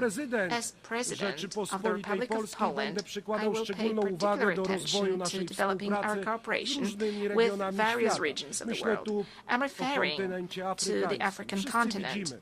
We can all see how the ongoing wars, conflicts, and terrorist attacks undermine the efforts of proud African nations to live and develop in safe and just conditions. The world must stand with all those affected by insecurity and help them restore peace. We do not consent to new imperial powers destabilizing, for instance, the Sahel, in order to arbitrarily manage global migration flows or apply migratory pressure, nor do we consent to international criminal groups profiting from human trafficking and slave labor. We also want, and it is obvious as Poland, to develop relations with the countries of Asia and the Pacific. The role of this region in shaping the international order in the 21st century has significantly grown. This dynamic economic development is, however, accompanied by growing geopolitical tensions, which affects stability, prosperity, and security also in other regions of the world. Ladies and gentlemen, as Polish people, we are concerned about the negative impact of global crises. But as President of Poland, I want to say openly here in front of this international community that we are also deeply concerned and we are aware of the mistakes made by our Western partners, friends, and neighbors. Yes, I agree with President Donald Trump that in recent years, and that is something that we were warning against as Poles, and this was the signal sent also by Central European countries, Eastern European countries. Europe is deep in ideological madness. This led to bad decisions on migration. This led to green craziness, green madness, the Green Deal, which is destroying economic markets and also agricultural markets. Yes, the very same Europe, our friends and our partners with whom we want to build a common European Union. For many years, we're subsidizing the Russian Federation buying Russian cheap gas. Ladies and gentlemen, in Poland as well as in Central Europe, we know all of that, and we are glad whenever the leaders of the European countries, Western European countries, draw conclusions and when they listen to our voice. Ladies and gentlemen, development and humanitarian aid are an integral part of our country's foreign policy in terms of building global peace, security, and development. We see it as a joint investment in our future, security, stability, and prosperity. We are present with our support in many areas in Africa, in Eastern Europe, and in the Middle East. Distinguished delegates. Poland, a co-founder of the United Nations, is the world's 20th largest economy, and a country which has successfully transformed itself over the past 30 years from a developing country into a developed country, and from a centrally planned economy into a market economy. This unique experience allows us to make a significant contribution to UN discussions on development, combining the perspectives of the global East and the global West, as well as North and South. Given our potential and experience, we consistently seek to participate in the works of the G20, a format that serves as a bridge in these turbulent times. We also hope that the invitation to cooperate and to participate in the next summit of the group, issued by the United States of America, for which I'm grateful to President Donald Trump, will translate into Poland's permanent presence in this community. Ladies and gentlemen, human rights are one of the three main pillars on which the United Nations system is based. We cannot talk about true peace if we do not protect human rights of everyone, of every person without exception. Peace is not only an absence of armed conflicts, it is also justice, equality, and respect for human dignity. Therefore, the protection of human rights must be a priority in any process of building peace and security. We can clearly see dramatic consequences of the Russian aggression, also in terms of human rights and humanitarian issues. Our priority, the priority of Poland, the Polish people, is also the situation of human rights in Belarus. We must firmly defend human rights also in the most fundamental dimension. I'm speaking about the right to life of the defenseless, from conception to natural death. We are protecting our families as the place of happiness, love, and bringing up children. We are speaking up as Poland in a loud voice for one of the most persecuted groups in the world, Christians.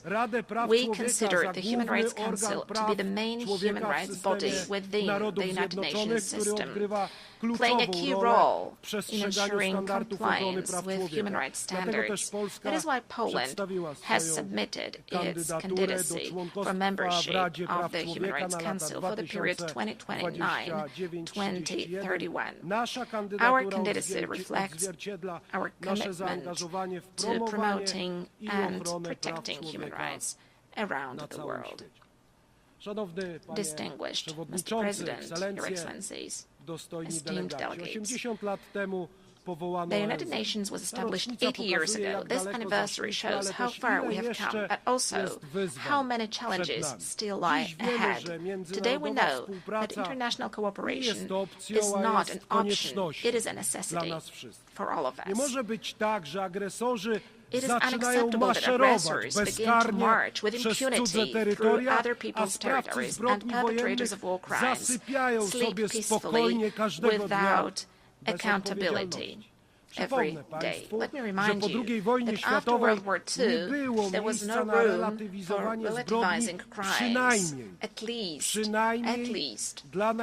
case of the most important commanders who gave orders. There was Nuremberg, there was a court, there was a name and a family name. There was a charge and a sentence, because it was not just about revenge, it was about principles, and today it's also about principles to make sure that crime is not rewarded and that the law is never replaced by force. Today we must return to that spirit. We must build an international system of accountability that will not hesitate to call evil by its name, regardless of the flag it bears on its shoulder. We must make it clear there are borders There are human rights, there is international law, and anyone who violates it should face severe consequences. But it is not going to happen by itself, ladies and gentlemen, for the world order is not given once and for all.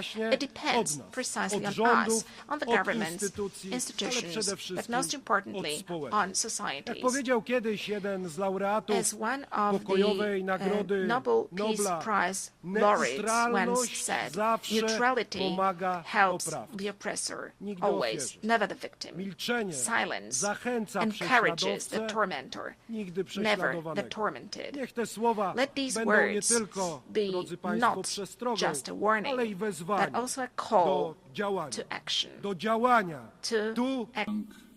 The President of the Republic of Poland.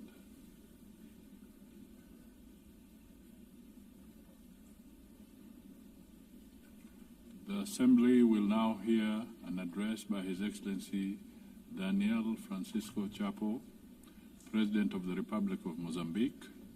I request protocol to escort His Excellency and invite him to address the Assembly.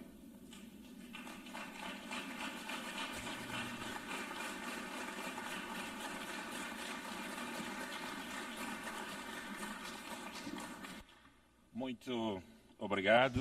Thank you so much. Your Excellency, Madam President of the 81st session of the United Nations General Assembly, Your Excellency, Secretary General of the United Nations, Your Excellency, Heads of State and the government present here, distinguished heads of delegations, ladies and gentlemen, it is for us an honor to address for the first time as the President of the Republic of Mozambique in a very important moment, both for Mozambique and for the Organization of the United Nations.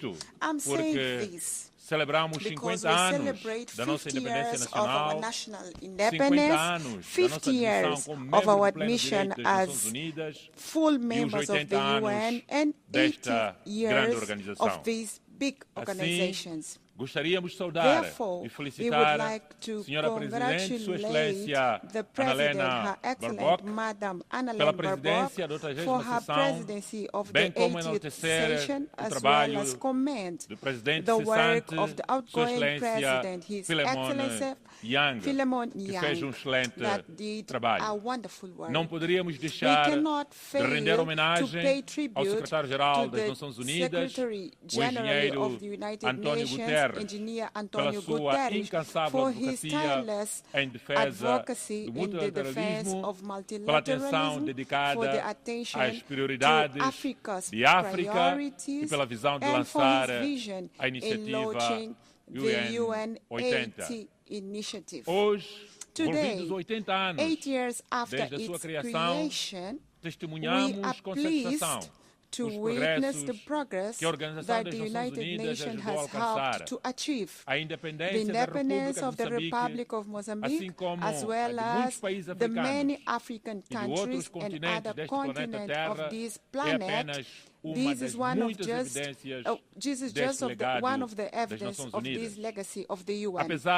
Despite multiple challenges that the UN faces, it remains firm at the forefront of the global processes, which is why we emphasize that any reform effort aimed at making it more responsive and with better capacity to address contemporary realities will only be complete when we include the reform of the Security Council of the UN.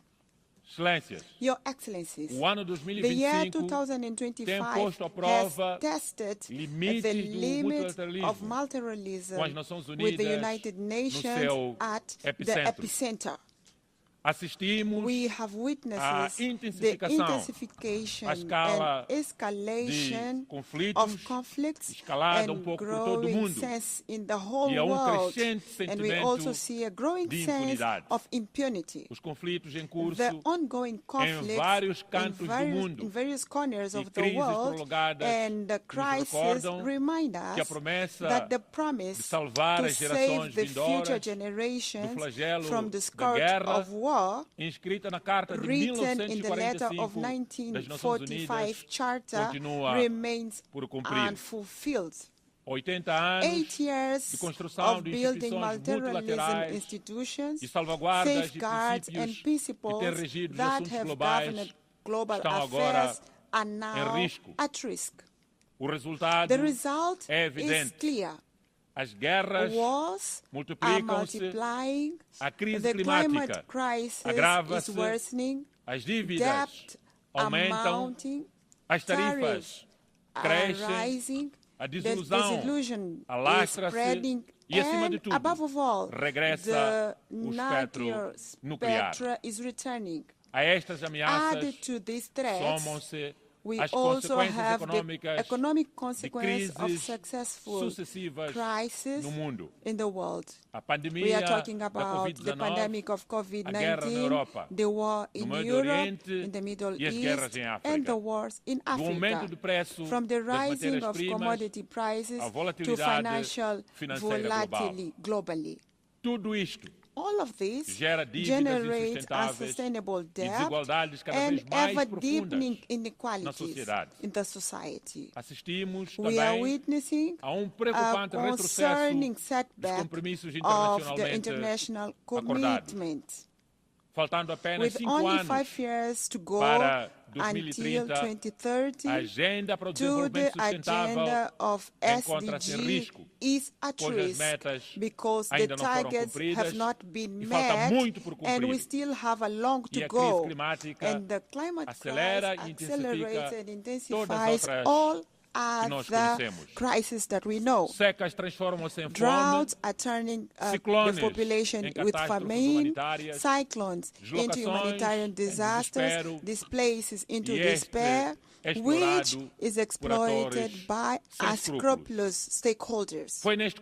It was in this context that the historic opinion of the International Court of Justice of 23rd of July 2025 unequivocally reaffirmed that the states have binding legal obligations to protect the climate and the environment from the greenhouse gas emissions. This is a milestone of universal significance. For countries such as Mozambique, which bears no historical responsibility for the climate crisis, but are amongst those that are the hardest hit by its consequences.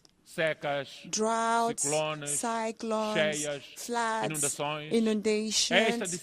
This decision is very important. It's a legal principle for us. It's a call to climate justice, it's a call to global solidarity and immediate actions from the side of all of us. The environmental crisis is compounded by the technological challenge.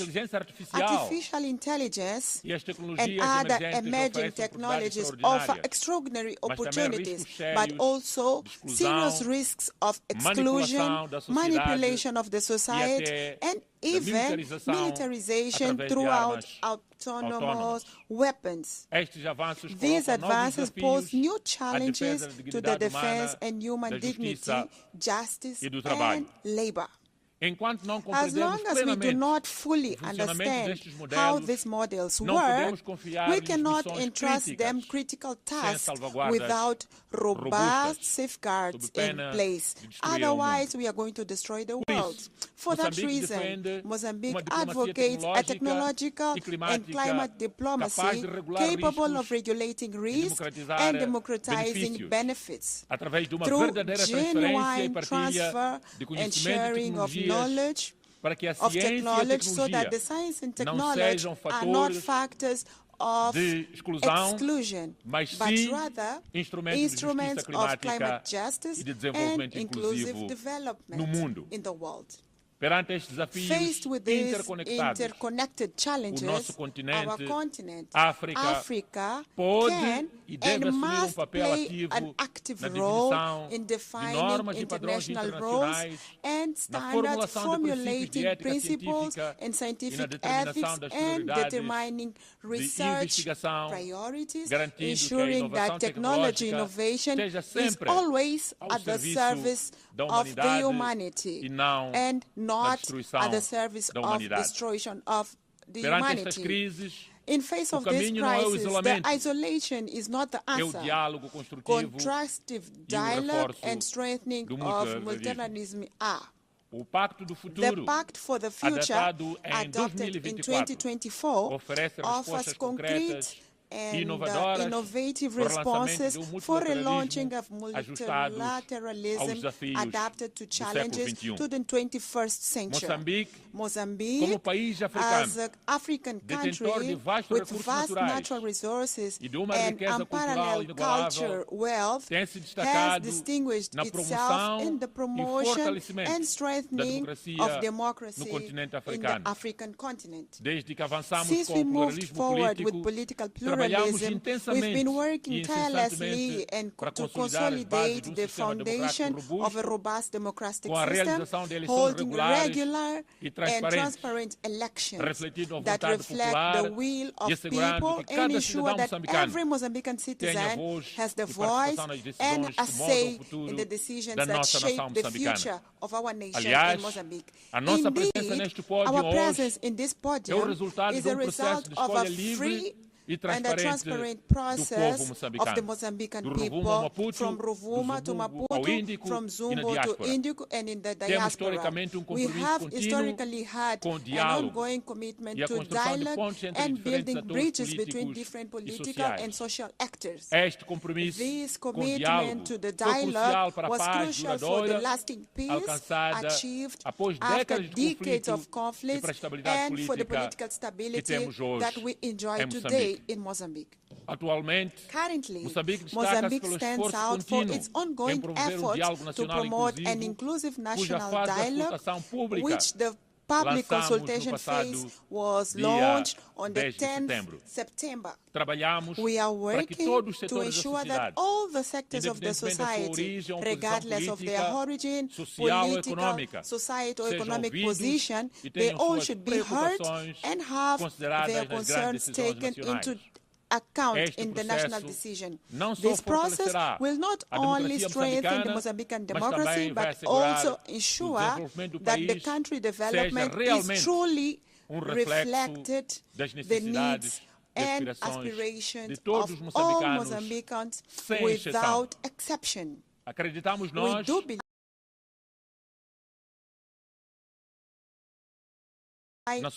inclusiva. Estamos orgulhosos do caminho percorrido até aqui e reafirmamos o nosso compromisso inabalável de continuar avançando como um exemplo de democracia em África e convivência pacífica no continente e no mundo. Orgulhamos-nos igualmente de ter promovido durante o nosso mandato do Conselho de Segurança, onde fomos membros não permanentes, a declaração presidencial sobre o papel da África nos assuntos globais, bem como de ter contribuído para a histórica resolução 1729/2023, que abriu caminho para a possibilidade de financiamento previsível e sustentável das operações de apoio à paz africana através de erários das Nações Unidas. Estes marcos confirmam que a África não é apenas beneficiária do ordem multilateral, mas ator indispensável na sua reforma e revitalização. É nesta senda que Moçambique continuará a defender uma voz africana reforçada, com 2 assentos permanentes no Conselho de Segurança e maior peso nas decisões financeiras internacionais. Uma nova arquitetura financeira global capaz de aliviar dívidas alleviating debt, mobilizing financial resources for the sustainable development and climate action, as well as correcting historical asymmetries. An inclusive multilateralism which preserves intergovernmental character of the UN without allowing that this organization can become an assembly of shareholders dominated by the richest. We want to reiterate equally the fact that we want to have two states like Palestine living side by side with peace with Israel as the only fair way, legitimate and long-lasting, so that we can have the aspiration of both people. I would like to congratulate the countries that have recently decided to recognize Palestine, the same right that was given to Israel, contributing to reinforce legitimacy and the fact that we are going to have the solution for both states. The same way, I would like to reaffirm our firm opposition against the coercive measurements that are unilaterally excluding the people, Cuba to Venezuela, Zimbabwe to other countries in clear violation of the UN Charter against the principles of justice, solidarity, and the international law.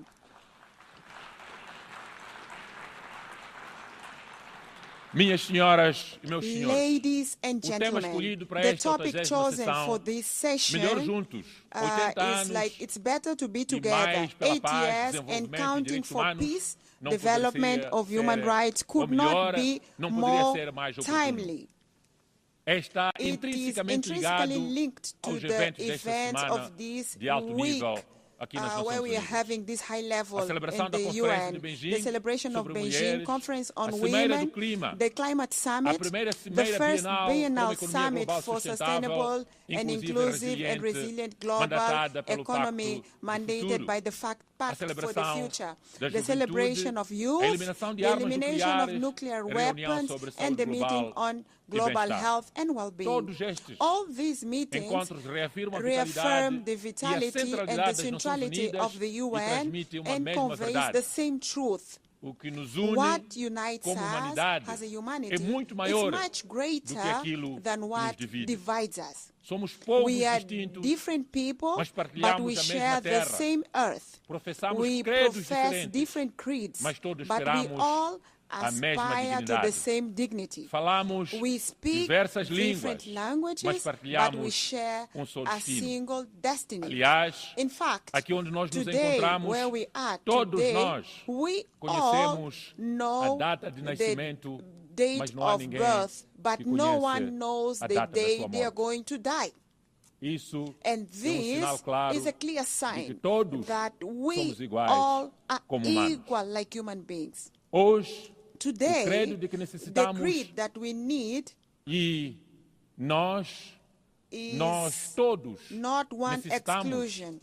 We all need to be included, not excluded. Not isolation, but cooperation. Not unilateralism, but multilateralism based on solidarity.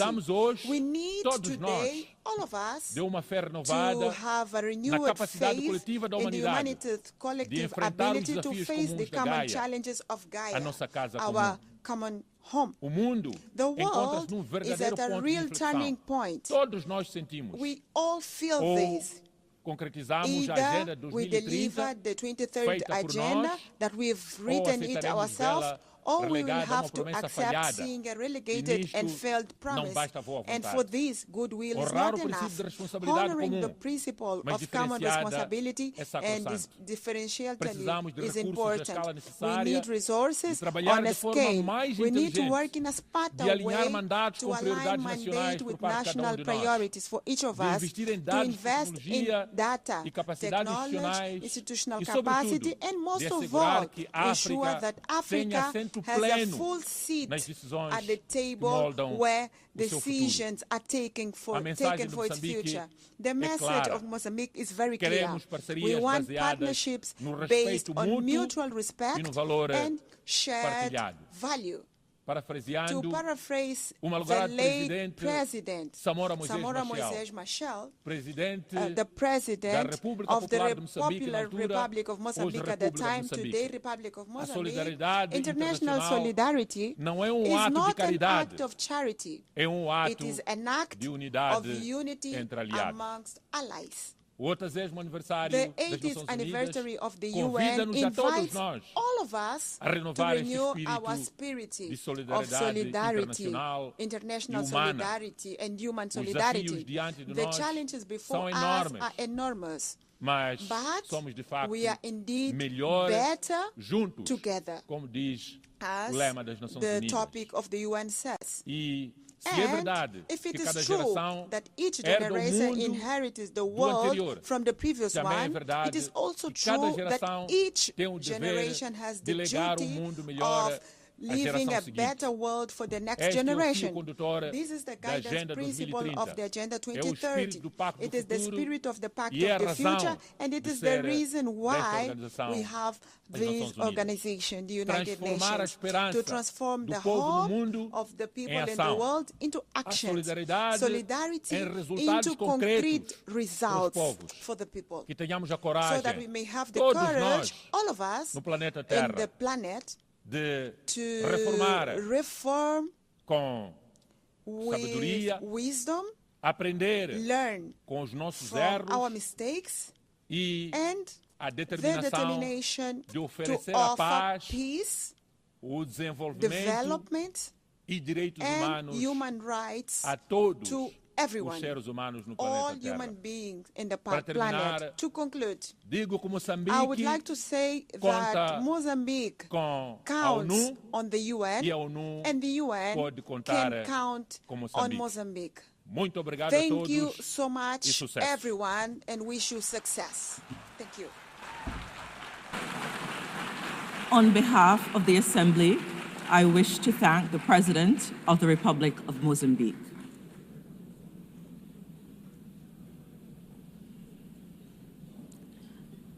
The Assembly will hear an address by His Excellency Luong Kong, State President of the Socialist Republic of Vietnam. I request protocol to escort His Excellency and invite him to address the Assembly.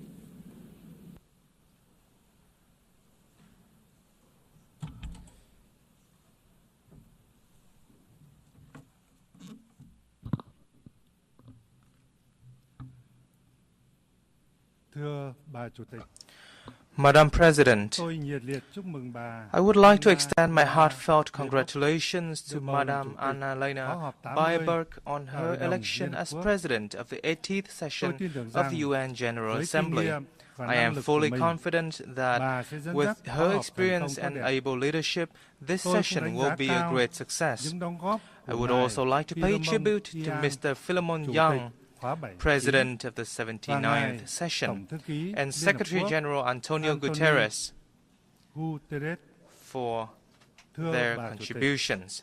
Madam President, over the past 80 years, in spite of a multitude of challenges, the UN has stood as the embodiment of humanity's aspiration and collective commitment to peace, cooperation, and development, grounded in the universal values of human rights, national independence, equality, democracy, and social progress. Multilateral cooperation has brought forth remarkable achievements, especially in preventing wars, fostering peace and cooperation, building friendships, reducing poverty and curbing diseases, improving living standards, and advancing science and technology at an unprecedented pace.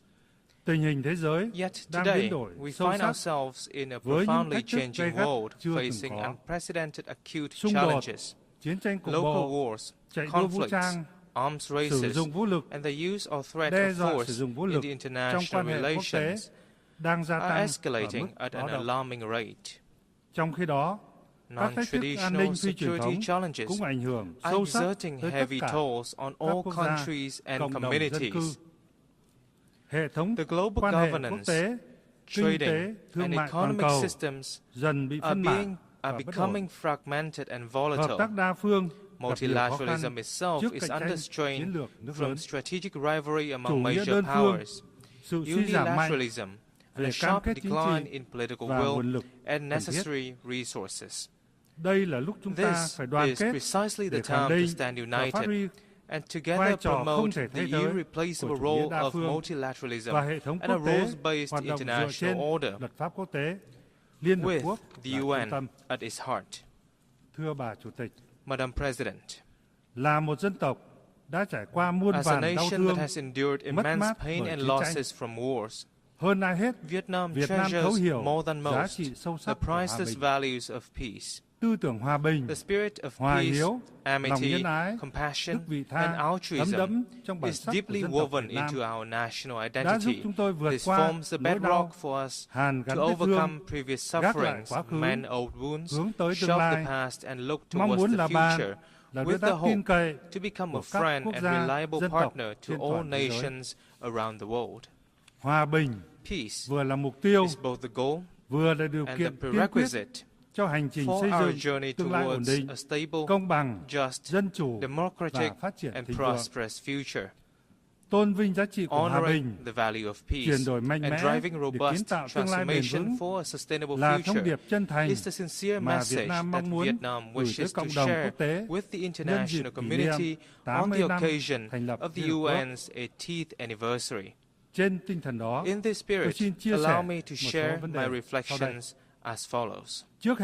First, honoring the value of peace requires concrete actions rather than just words. We must reaffirm the role and primacy of international law as the cornerstone for peace and equal relations among nations. All countries should clearly demonstrate their responsibility towards upholding international law and the UN Charter, and respecting such principles as independence, sovereignty, territorial integrity, non-interference, non-use or threat of force, and peaceful settlement of disputes. Vietnam welcomes recent efforts to achieve peace and reconciliation which have yielded important results in many regions, such as the peace agreements between Rwanda and the Democratic Republic of the Congo, and between Armenia and Azerbaijan. We value and support all diplomatic efforts and hope that they will lead to peaceful solutions to regional and global security issues. We must nurture and practice a culture of peace by building trust, enhancing international cooperation and solidarity, promoting dialogue, listening and understanding, respecting differences, and cultivating friendship among nations. On this occasion, Vietnam calls for ceasefires and an end to all acts of violence, protection of civilians, and facilitation of humanitarian access in conflict zones.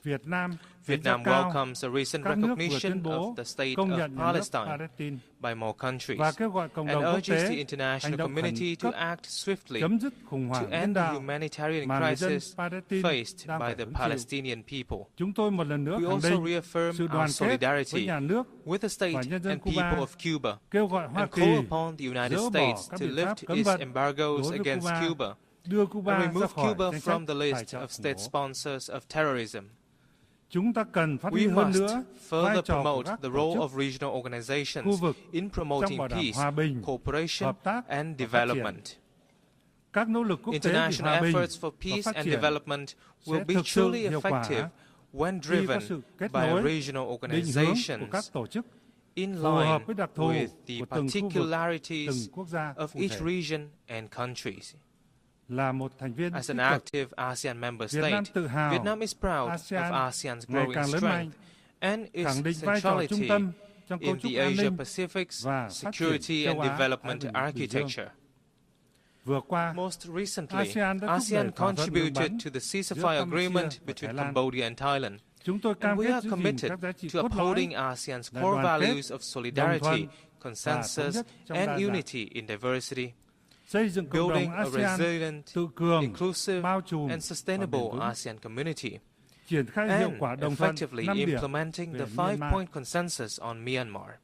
We shall also strive to maintain peace, stability, security, safety, and freedom of navigation in the South China Sea in accordance with international law, particularly the UNCLOS 1982, while fully implementing the Declaration on the Conduct of Parties and working to finalize the Code of Conduct in the area.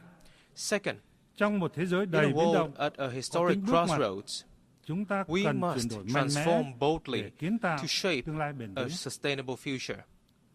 Global governance institutions, particularly the UN and international monetary and financial bodies, must undergo vigorous reforms to become more adaptive, ensure equitability, transparency, coherence, and efficiency in their operations, and better respond to the needs of all countries and peoples.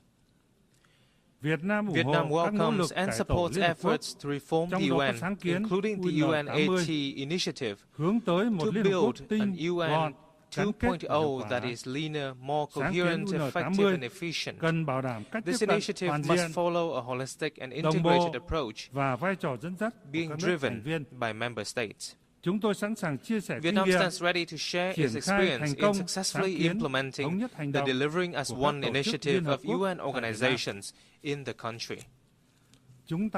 We must build sustainable development models based on digital transformation and green transition, two mutually reinforcing drivers that can spark a sweeping revolution as they stand for convergence of scientific and technological advancements and environmental sustainability. To optimize this dual transformation, countries must formulate relevant master plans, invest strongly in R&D, train high-quality human resources, and develop green technology infrastructure. Furthermore, it is of great importance to advance international cooperation on technology transfer and mobilization of green finance to ensure that no one is left behind. Developed countries must take responsibility in sharing and transferring technology to developing and underdeveloped countries. In this digital era, societies are undergoing transformation of an unprecedented pace, scope, and depth, accompanied by rising challenges such as poverty, inequality, unemployment, and a crisis of information and trust. We must ensure that social transformation remains a human-centered process, with focus on such priorities as comprehensively eradicating poverty, providing full and decent employment, and ensuring social justice and inclusion. Vietnam hopes that the Second World Summit for Social Development this November will deliver important outcomes and add momentum to the implementation of the 2030 Agenda for Sustainable Development. Madam President, from the ruins of wars, once poor, outdated, and isolated, Vietnam has made historic progress. We now enjoy diplomatic relations with 194 countries, strategic and comprehensive partnerships with 38 nations, and membership in over 70 international organizations. Vietnam is now among the world's 32 largest economies and top 20 trading nations. The lives of over 100 million Vietnamese citizens have vastly improved, with a sharp drop in multidimensional poverty rate.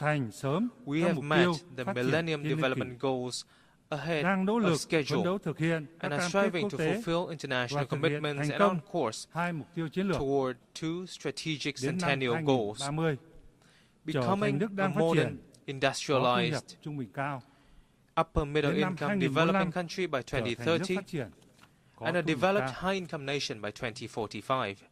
On behalf of the state and people of Vietnam, I express heartfelt gratitude to the UN and its agencies, member states and partners who have been working with us and supported us on this journey of development.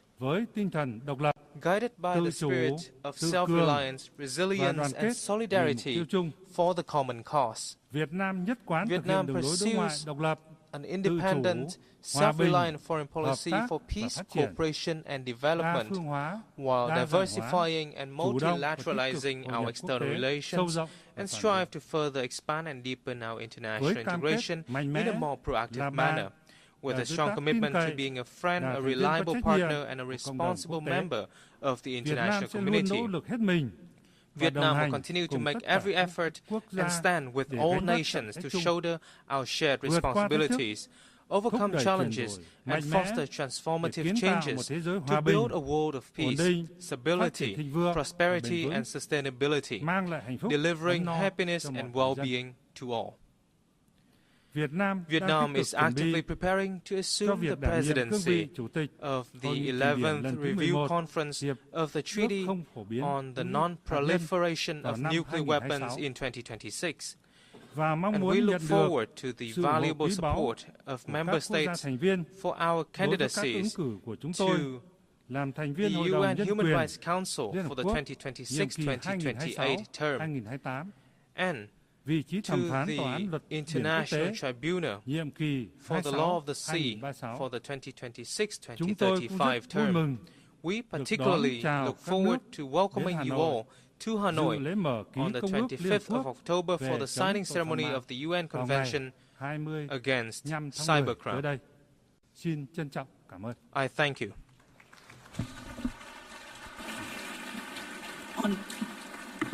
On behalf of the Assembly, I wish to thank the State President of the Socialist Republic of Vietnam,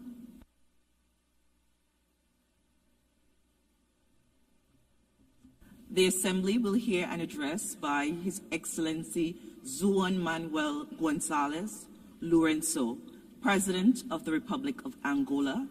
I request protocol to escort His Excellency and invite him to address the Assembly.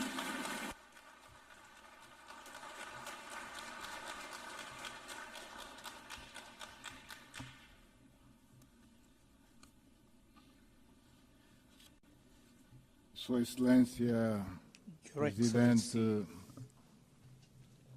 da Asamblea General, President of the General Suas Assembly, Excelências, Chefes de Estado e do Governo, Heads of State and Government, Excelentíssimos Senhores Chefes de Delegações, Heads of Delegations, Minhas Senhoras, Meus Ladies Senhores, and Gentlemen, encontro-me aqui perante Vossas Excelências na minha qualidade de Presidente da República de Angola, na de Presidente pro tempore da União Africana, para falar do meu país, das nossas percepções sobre a evolução dos acontecimentos que se registram neste nosso mundo cada vez mais conturbado e abordar também as questões que dizem respeito à África, este continente que mobiliza as nossas energias e forças para encontrarmos as soluções para o fazer despertar de uma vez por todas para o desenvolvimento. Permitam-me que felicite Sua Excelência my congratulations to Her Excellency Anneliane pela sua eleição ao cargo de Presidente da Asamblea General office of the President of the United Nations General Assembly, convencido de que a sua experiência e os conhecimentos que acumulou ao longo das diferentes funções que exerceu com grande mestria vão assegurar o êxito do trabalho que assumiu desde o início deste mês de setembro. Felicito igualmente o seu antecessor, Sua Excelência Philemon Yang, pela forma assertiva como dirigiu a Assembleia Geral no último ano, em que colocou todo o seu empenho para fazer funcionar este órgão com louvável eficiência, facto que é merecedor do reconhecimento de todos nós pelos resultados positivos alcançados no decurso do seu mandato. Throughout his tenure. Não posso deixar de mencionar Sua Excelência António Guterres, Secretário-Geral das Nações Unidas, pelo papel que tem sabido desempenhar com um grande sentido de compromisso, em que subjaz a sua apreciável qualidade de homem de diálogo e de paz, no meio das complexidades geopolíticas geopolitical complexities. Senhor Presidente, Excelências, Madam President, Excellencies, transcorreram 80 anos desde que, por imperativos dessa época, conjunto de países e seus respectivos líderes tomaram a sábia decisão de fundar a Organização das Nações Unidas, que vem conseguindo desde então, entre momentos mais tumultuosos e outros não tanto assim, desempenhar o seu grande papel de manter a paz e a estabilidade mundial, contribuir para o desenvolvimento da humanidade, para a preservação e aprofundamento do respeito pelos direitos humanos. Esta é uma grande conquista dos povos do nosso planeta, que não pode ser descurada e nem subestimada por nenhum poder, por líderes políticos ou outros, sob pena de, na base da exacerbação de visões e interesses egocêntricos, deitarmos a perder os benefícios da paz que nos foram legados por mulheres e homens que ao longo do tempo nos conduziram até aqui no ambiente de harmonia e conciliação global. Este percurso nem sempre foi feito de forma linear. Mas nos momentos mais críticos, a sensatez sobrepôs-se aos piores impulsos de uma conflagração de grande escala, tendo isto sido possível pelo diálogo contínuo como o único fator capaz de aplanar divergências, superar obstáculos e serenar os espíritos mais conturbados e belicosos. Nos dias de hoje, estas lições do passado têm um inestimável valor e devem ser as únicas referências a guiar-nos para caminhos que nos levem à solução dos conflitos em África, na Europa, no Médio Oriente, na América Latina, na Ásia e onde quer que eles existam.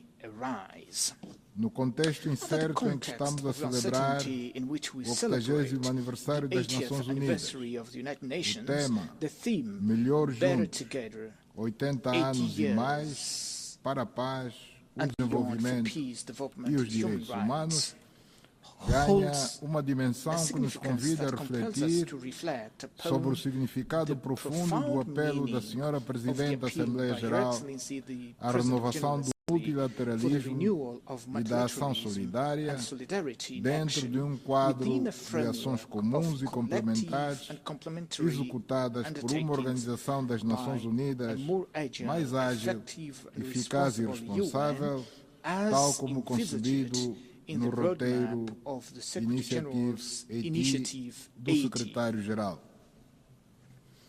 Diante destas perspectivas, é urgente que revitalizemos as Nações Unidas e que a façamos sair da intrincada situação em que se encontra para resgatarmos o papel ativo que sempre exerceu e que foi de utilidade inegável para que, durante a Guerra Fria, não nos sentíssemos tão próximos de uma conflagração global como ocorre neste momento, com a grande dissonância que se verifica nas relações internacionais. As principais potências mundiais tendem a caminhar de costas voltadas umas para outras, distanciando-se dos pontos de convergência mínimos que as fariam manter-se vinculadas ao compromisso de privilegiar primordialmente o diálogo e a concertação. Os desafios de hoje nos colocam diante da escolha entre fazer tudo para preservar a paz ou enfrentar a guerra, com todas as suas consequências, e assim comprometermos o futuro da humanidade.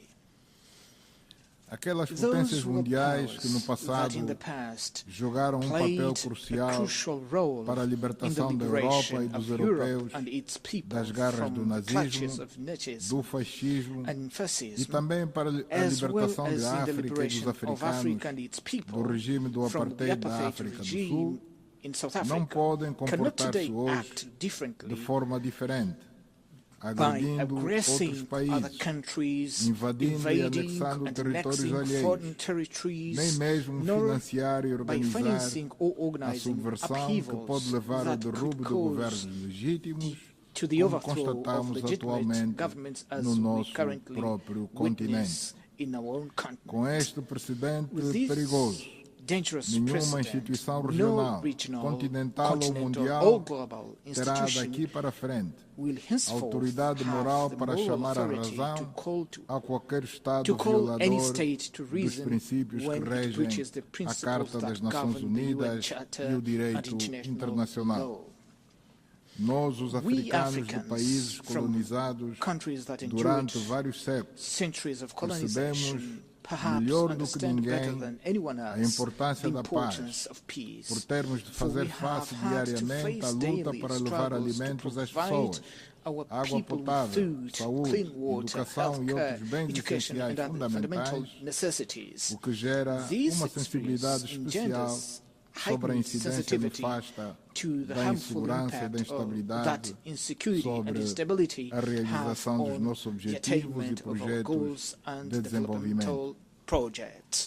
Esta realidade agrava-se ainda mais com os múltiplos conflitos e guerras que assolam países e regiões do mundo, de onde esperávamos encontrar cooperação e um intercâmbio frutuoso, a fim de superarmos as nossas dificuldades e contribuirmos com os nossos imensos recursos e capacidades para a prosperidade mundial.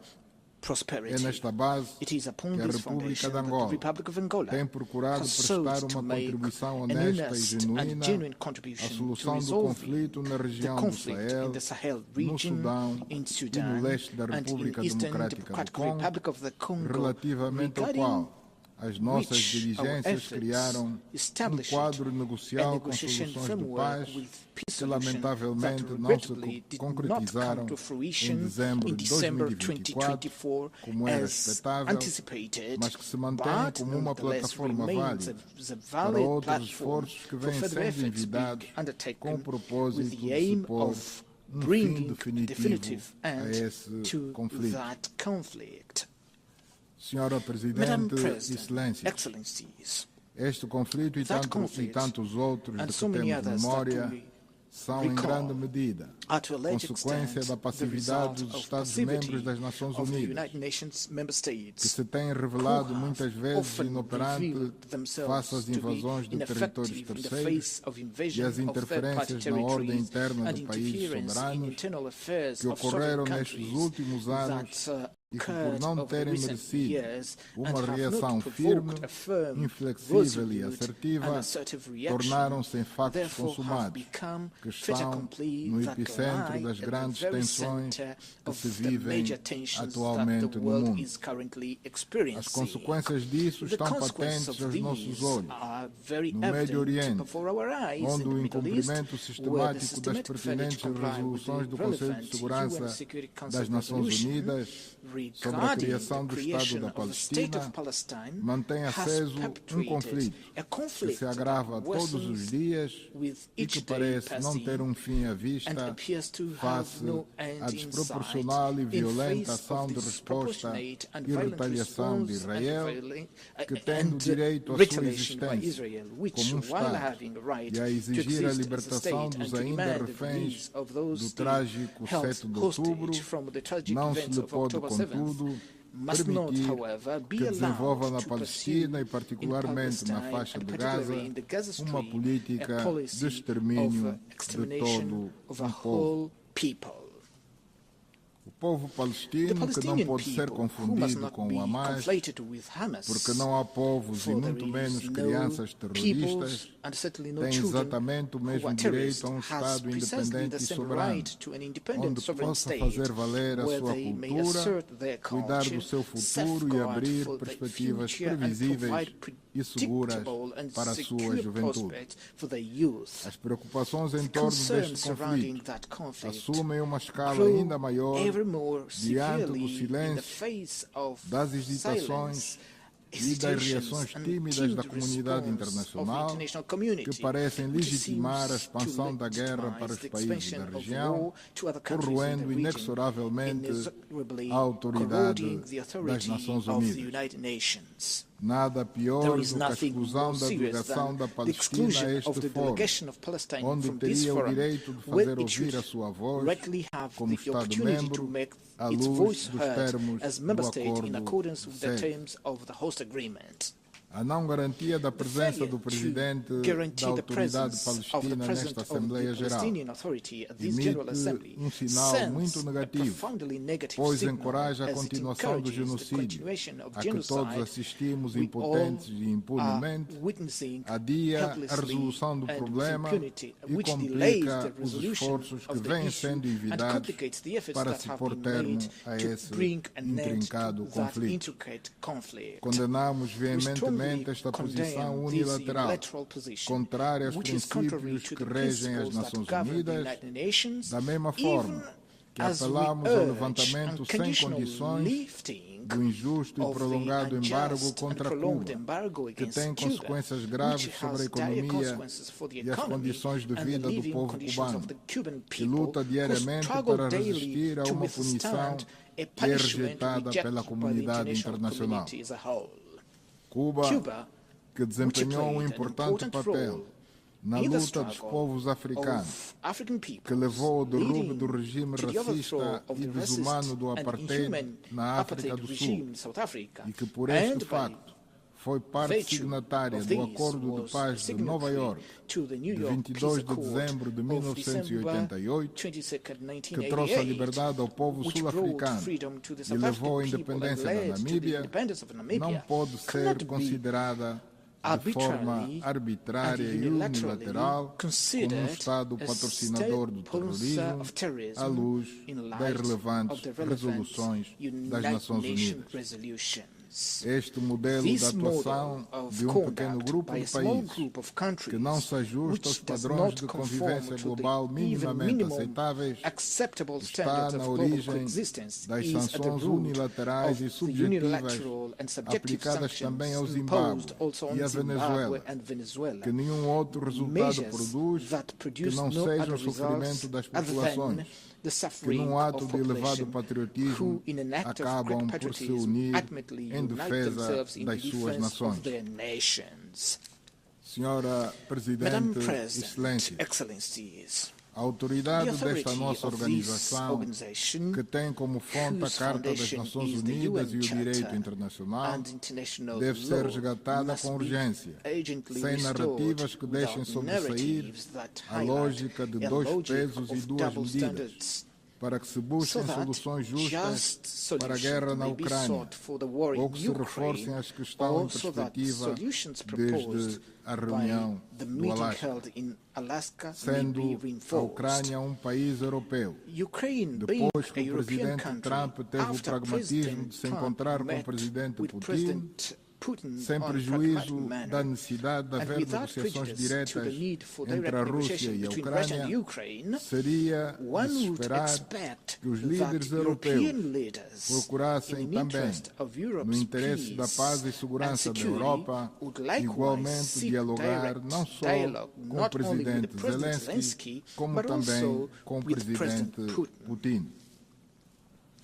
Não nos podemos dar o luxo de desperdiçar esta oportunidade, sob pena de, em caso contrário, virmos a assistir a uma escalada com proporções e consequências imprevisíveis, não só na Europa, onde as forças vivas devem abandonar os perigosos cálculos assentes na ideia da vitória militar, com base na fragilização das capacidades adversárias. É diante das dificuldades atuais e da crise que o mundo atravessa que as Nações Unidas devem ressurgir e passar a ser mais atuantes para evitar que se dilua o seu papel como principal entidade de governação global e se transforme numa instituição incapaz de assegurar a paz mundial, sendo nossa responsabilidade como Estados e nações soberanas não a deixar sucumbir. As Nações Unidas, na sua forma atual, são a única organização com capacidade para agir em nome de todos nós, em busca de consensos mundiais, a favor da paz e com legitimidade de chamar à razão os Estados-membros que desvirtuarem os seus fundamentos na forma como atuam na cena internacional. Por isso, devemos preservá-la a todo custo e adaptá-la às realidades do mundo contemporâneo na base de reformas que se impõem com urgência. Neste aspecto muito particular, defendo a reforma do Conselho de Segurança nos termos da posição comum africana, plasmada no consenso de Esulini e na declaração de Sirte, adotados há 20 anos e que prevêem 12 assentos permanentes e 5 não permanentes para o continente africano, num Conselho de Segurança alargado, mais representativo e consentâneo com a realidade geopolítica contemporânea. Sem este passo imprescindível, que já leva um atraso dificilmente justificável, não poderemos assegurar a concretização do Pacto para o Futuro adotado no ano passado, o qual reconheceu a necessidade urgente de se dotarem as Nações Unidas de um Conselho de Segurança mais democrático e equilibrado. Este pacto tem a virtude de se constituir numa grande oportunidade para se revitalizar o multilateralismo, tornando-o mais abrangente, para funcionar como uma base de sustentação alargada de discussões a respeito dos temas sensíveis do mundo atual, de que destaco, dentre outros também relevantes, as questões sobre o financiamento para o desenvolvimento e o desafio climático. Sobre matérias relativas ao apoio ao desenvolvimento, há muito o que discutir, mas também é justo que se dê realce aos passos recentes que foram dados com a adoção do compromisso de Sevilha, alcançado na 4ª Conferência sobre o Financiamento para o Desenvolvimento, no âmbito do qual se preconiza a reforma urgente das instituições financeiras internacionais, de modo a torná-las mais representativas, inclusivas e capazes de atender às ingentes necessidades dos países em vias de desenvolvimento, especialmente os de África. Estou em crer que este instrumento, associado ao Pacto do Futuro, à Convenção Fiscal das Nações Unidas e à Convenção da Dívida das Nações Unidas, ainda em discussão, funcionarão em conjunto como uma plataforma de cariz político, financeiro e normativo, que dará um impulso significativo à concretização dos objetivos de desenvolvimento sustentável. Senhora Presidente, Excelências, é essencial que encaremos a crise climática como a maior ameaça existencial do nosso tempo e perante a qual só atingiremos resultados agindo juntos, coordenados e solidários, à luz do agravamento contínuo do aquecimento global e das catástrofes naturais, cada vez mais violentas e frequentes, tornou-se imperioso que as nações que mais benefícios tiraram do desenvolvimento industrial e econômico no passado assumam hoje plenamente a sua responsabilidade histórica, garantindo, num gesto de justiça climática, financiamento adequado, transferência de tecnologia e apoio à adaptação e mitigação para os países em vias de desenvolvimento.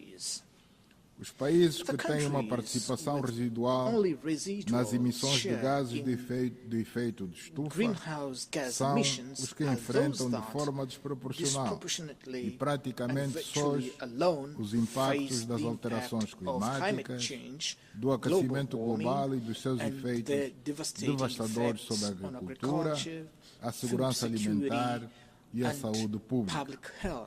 Perante tais evidências e as responsabilidades que daí decorrem, Angola mantém-se comprometida com o Acordo de Paris e com a implementação de medidas de adaptação e mitigação alinhadas à Agenda 2030 das Nações Unidas e à Agenda 2063 da União Africana, que consagram o consenso sobre a mobilização de financiamento climático previsível e acessível, destinado a garantir uma transição energética justa e capaz de proteger as comunidades mais vulneráveis.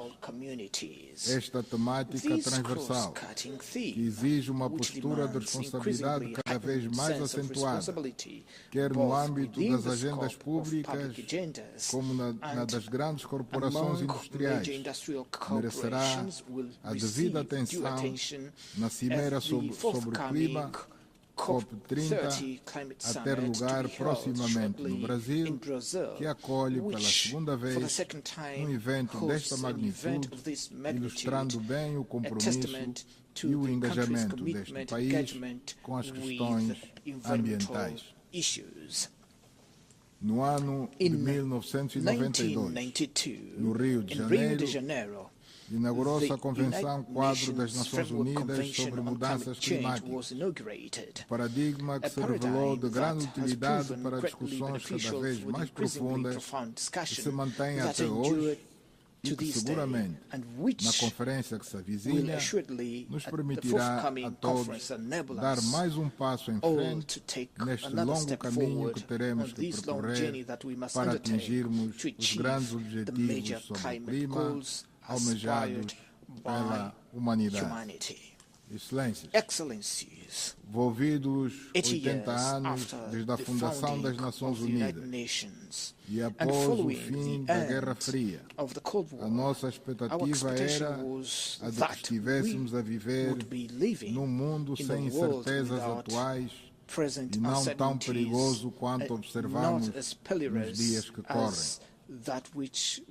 Vivíamos até o ano de 1991 num contexto de uma acentuada divisão entre dois blocos ideologicamente opostos, que oferecia, no entanto, um quadro de leitura mais previsível e menos suscetível de deslizar para uma confrontação de grande escala. Esta retrospectiva não nos deve remeter para a ideia de que a estabilidade mundial só é possível num quadro de rígidas divisões, seja de que natureza for, mas sim para a construção de um quadro de equilíbrio de interesses e de preocupações partilhadas sobre matérias respeitantes a segurança global, capaz de gerar a complementaridade e convergências de todo o tipo num ambiente de multilateralismo que será a única via capaz de nos salvar de uma verdadeira hecatombe. Com estas palavras, agradeço a vossa atenção. On behalf of the Assembly, I wish to thank the President of the Republic of Angola. The Assembly will hear an address by His Excellency Joseph Neuma Boakai, President of the Republic of Liberia. I request protocol to escort His Excellency and invite him to address the Assembly.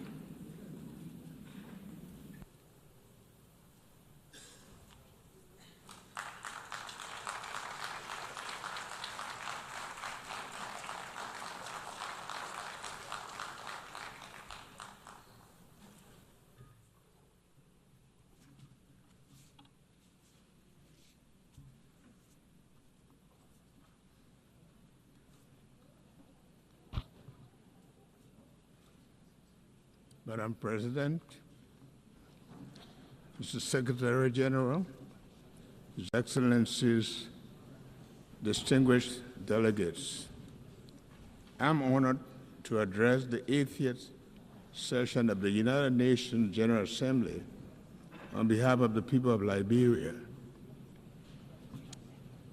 8 decades after its founding, in which Liberia was involved, our country is proud that the United Nations remains the most critical multilateral platform for international cooperation and collective action.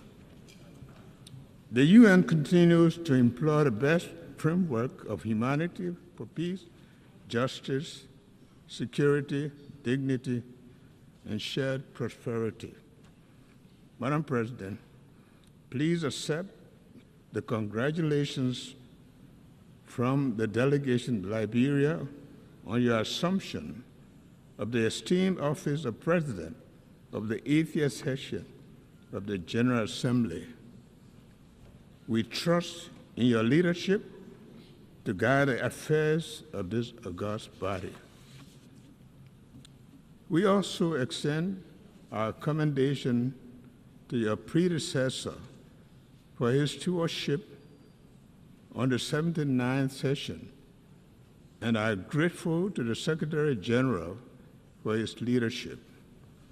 Excellencies, distinguished delegates, please accept the gratitude of the Liberian government and the people for the overwhelming trust demonstrated by the General Assembly members in electing Liberia to serve on the non-permanent seat of the United Nations Security Council for the 2026-2027 term. This marks Liberia's first full term on the UN Security Council, 80 years after the country signed the charter in Herbst Theater Auditorium in San Francisco. While the nameplate during this 2-year term will read Liberia, the seat, however, belongs to Africa.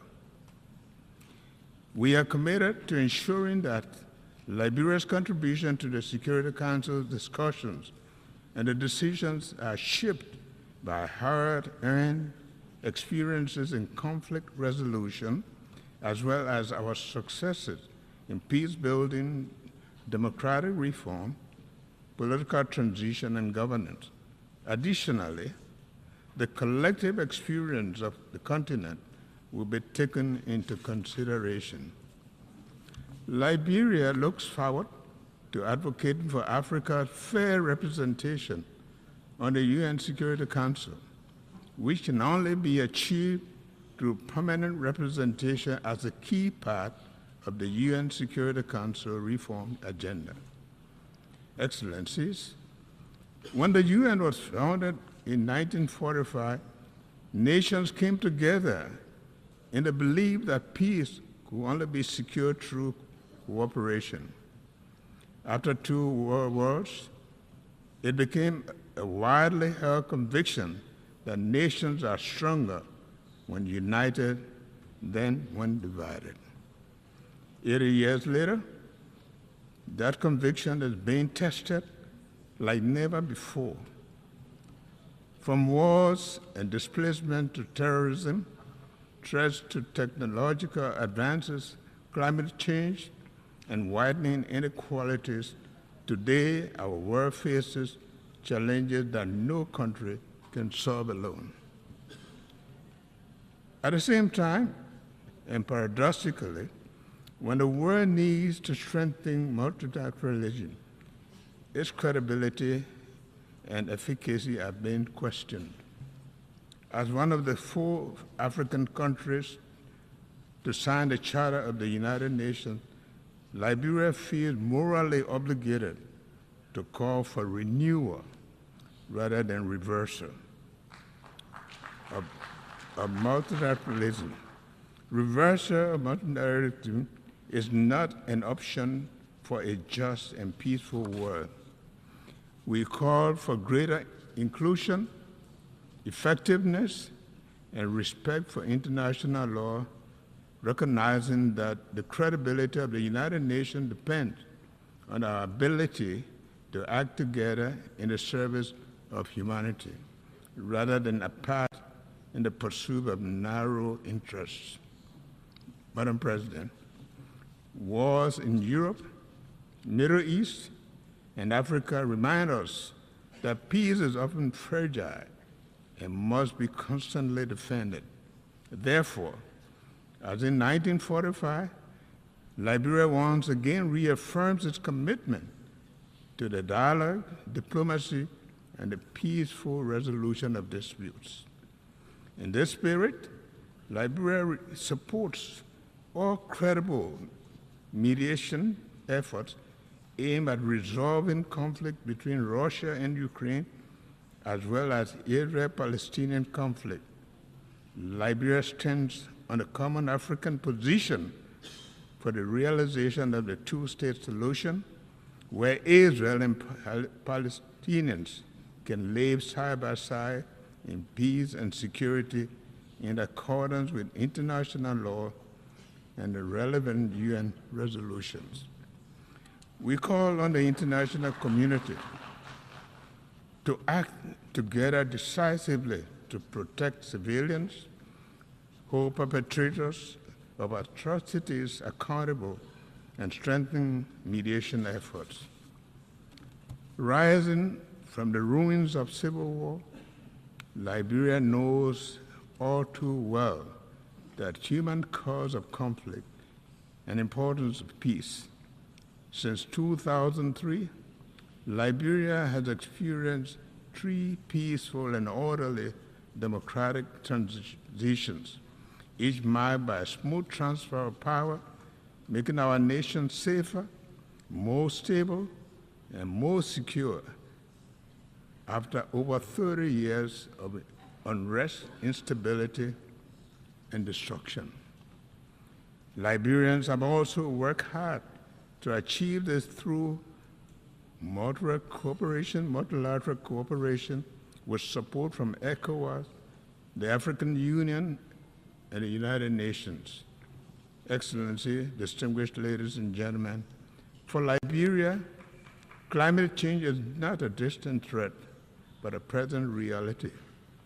Rising seas are eroding our coast, wild storms and heavy rain devastate communities, threaten lives and livelihoods, and exacerbate food insecurity. Yet, we are acting. We are carrying our coastal defense project, developing climate information systems for early warning systems, finalizing our carbon market policies, and advancing the blue economy safety.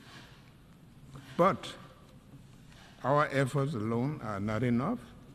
We urge implementation of the Paris Agreement, full capitalization of the loss and damage fund, and greater global investment in adaptation and mitigation. Above all, we call for climate justice. Those who contribute the least to these crises should not be forced to suffer the most. Madam President, Excellencies, too many development nations spend more on debt servicing than on health or education. The current international financial architecture is unresponsive to this reality. making it not only outdated, but also unjust and defiant of the objectives of shared prosperity and development, the pursuit of which the United Nations was created. Liberia, therefore, joins the Global South in calling for urgent reforms to the international financial architecture to ensure fair representation, a new approach to debt servicing, and financing that supports sustainable development. Shared prosperity requires a system that truly leaves no nation behind. Excellency, distinguished ladies and gentlemen, at home, inclusive development remains our top priority. To this end, our government has launched the Arrest Agenda for Inclusive Development, which focuses on agriculture and food security, roads and infrastructure, rule of law and good governance, education and skill development, sanitation and health, tourism, technology, and innovation. The Arrest Agenda aligns with our National Vision 2030, which aims to transform Liberia into a lower middle-income country and lay the foundation for a capable state by 2030. Through this agenda, we are committed to improving the livelihoods, reducing inequality, and ensuring that every Liberian benefits from the dividends of peace and development. We are taking tangible steps to improve governance by implementing accountability and anti-terrorism corruption measures, such as asset declaration. We are strengthening institutional capacity to promote integrity, transparency, and improve public service delivery. Liberia has endured some of the darkest chapters of human suffering, having experienced one of the most brutal conflicts in recent history. Over the past 2 decades, we have remained firmly on the path of recovery, working to heal our nation and rebuild from the painful legacy of war. My government has taken deliberate, meaningful steps toward national reconciliation. These include honoring the memory of the victims, supporting initiatives for memorialization, and upholding the commitment to justice and the rule of law. While we recognize that these efforts are complex and challenging, they are essential steps towards achieving lasting peace and genuine national healing. May I now take the opportunity to renew my government's request for the international support and assistance in establishing a war and economic crimes court, which will further the Liberian people's aspiration for national healing and reconciliation through justice. Madam President, for the United Nations to remain relevant and practical, it must adapt. Liberia therefore supports the Pact for the Future and Global Digital Compact. We also call on the UN that more responsive and reflective of today's world, using outdated 1945 solutions to tackle 2025 challenges is neither reasonable nor realistic. Regarding sustainable development goals, we agree that our collective progress is too slow. However, reaching the SDGs targets remains a vital effort as ever. We therefore urge that the timely achievement of the SDGs be treated as a global emergency. Consequently, Liberia will submit its next voluntary national review in 2026, committing to accelerate the implementation of the global goals in line with the African Union's Agenda 2063 and ECOWAS Vision 2050.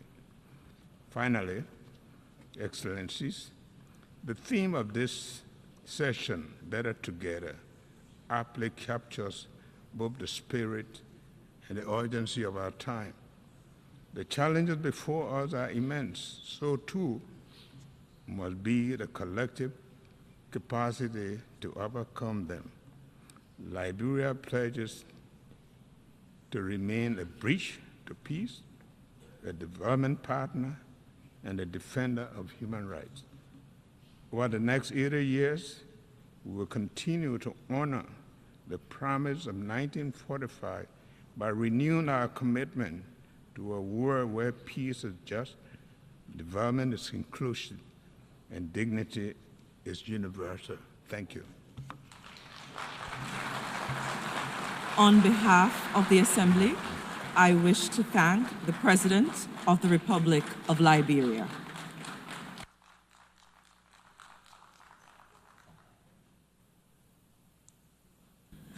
The Assembly will hear an address by His Excellency Felix Antoine Tshisekedi Tshilombo, President of the Democratic Republic of the Congo. I request protocol to escort His Excellency and invite him to address the Assembly.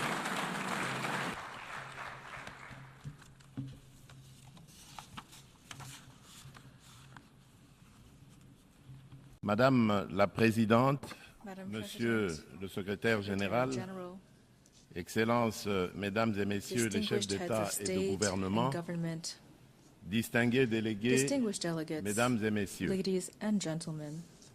je voudrais avant toute chose adresser mes vives félicitations à Madame Annalena Baerbock pour son élection à la présidence de la 80e session ordinaire de l'Assemblée Générale des Nations Unies. Son leadership et son attachement au multilatéralisme seront déterminants pour la réussite de nos travaux. Je saisis également l'opportunité que m'offre cette tribune pour rendre un hommage appuyé à son prédécesseur, son Excellence M. Philemon Yang, dont l'engagement et le dévouement ont marqué la précédente session. Enfin, je réaffirme la pleine confiance de mon pays dans l'action du secrétaire général des Nations Unies, M. Antonio Guterres, pour ses efforts constants visant à renforcer notre organisation et à promouvoir des solutions aux défis qui menacent la paix, la sécurité et la prospérité dans le monde, en particulier dans la région des Grands Lacs d'Afrique, dont fait partie la République démocratique du Congo. Madame la Présidente, je salue la pertinence du thème retenu pour cette 80e session, Mieux ensemble, plus de 80 ans au service de la paix, du développement et des droits humains. Il met en lumière 8 décennies d'efforts conjoints d'une organisation vouée à la paix, au développement et au bien-être universel, fondée sur une promesse indéfectible de sécurité collective. Le 80e anniversaire de l'Organisation des Nations Unies, garante de cette sécurité depuis 1945, est l'occasion de réaffirmer les vertus d'un multilatéralisme efficace et de rendre hommage à l'idéal de paix, de dignité humaine et de solidarité entre les nations qui inspira ses fondateurs. Si l'Organisation des Nations Unies demeure un pilier de la régulation des relations internationales, de la prévention et de la résolution des conflits, ainsi que de la promotion des droits humains et des libertés fondamentales, elle est aujourd'hui confrontée à des défis systémiques qui éprouvent sa crédibilité et sa capacité d'action. Les profondes mutations de notre époque, notamment la persistance des conflits armés, le dérèglement climatique, les crises humanitaires récurrentes et les menaces transnationales protéiformes nous rappellent que le multilatéralisme n'est plus une option, mais une exigence incontournable qui s'impose à tous. Nous restons convaincus que les réponses aux défis du XXIe siècle ne peuvent émerger que de solutions collectives fondées sur la coopération, la justice et la responsabilité partagée. Madame la Présidente, à la suite de son élection en juin dernier, la République démocratique du Congo s'apprête à siéger au titre de membre non permanent du Conseil de sécurité pour la période 2026-2027. Je réitère au nom de mon pays nos remerciements les plus sincères aux États membres pour la confiance et la solidarité exprimée.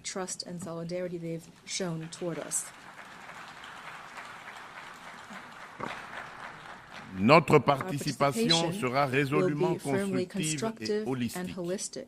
Elle s'articulera autour de deux priorités indissociables, paix et sécurité d'une part, et prévention et résolution des conflits d'autre part. Nous entendons également contribuer activement à l'élaboration et à la mise en œuvre du nouvel agenda pour la paix afin d'apporter, à la lumière de notre potentiel et de notre expérience, une impulsion à la réforme des opérations de maintien et de consolidation de la paix, ainsi qu'à l'adaptation du système de sécurité collective des Nations Unies.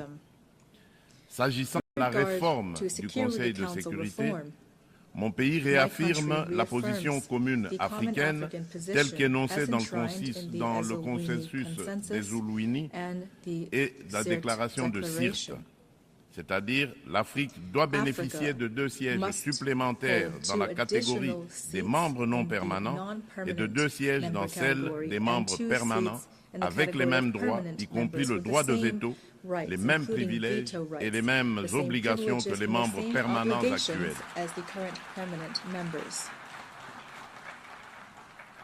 Forte de ces 54 États et de plus de 1,2 milliard d'habitants, l'Afrique ne saurait demeurer en marge des décisions qui engagent la paix et la sécurité internationale.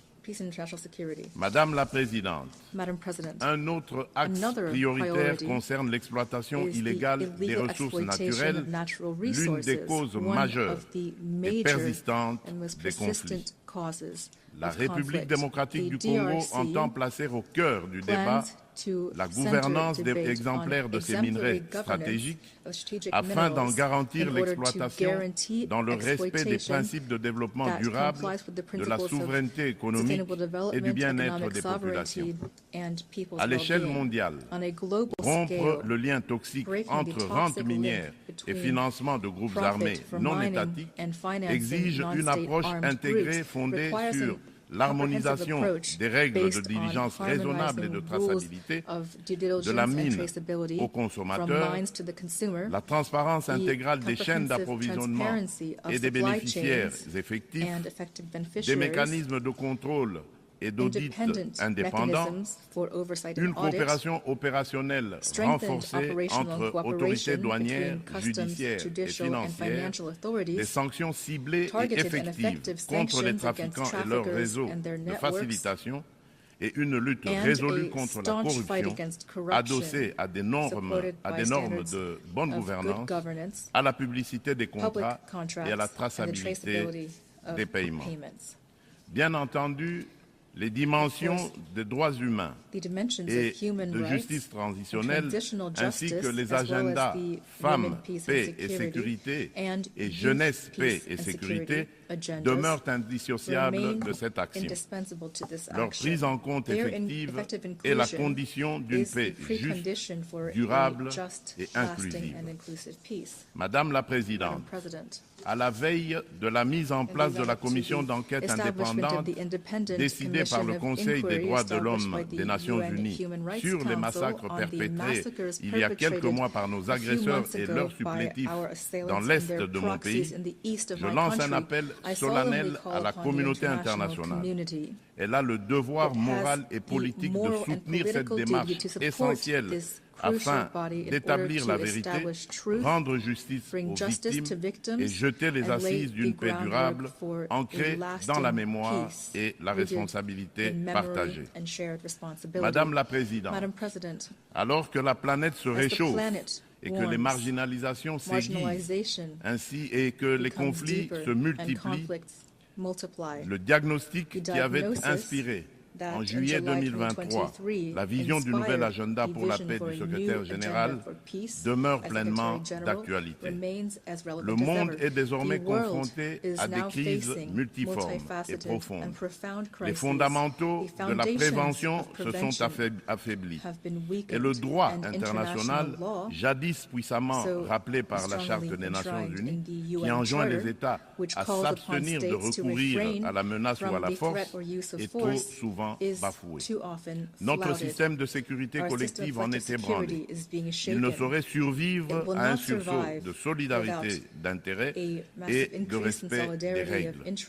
Dans ce contexte, la rhétorique guerrière regagne du terrain et l'on assiste impuissant au retour des vieux démons, agression armée, guerre de prédation des ressources et de conquête d'espaces vitaux qui n'épargnent aucun continent.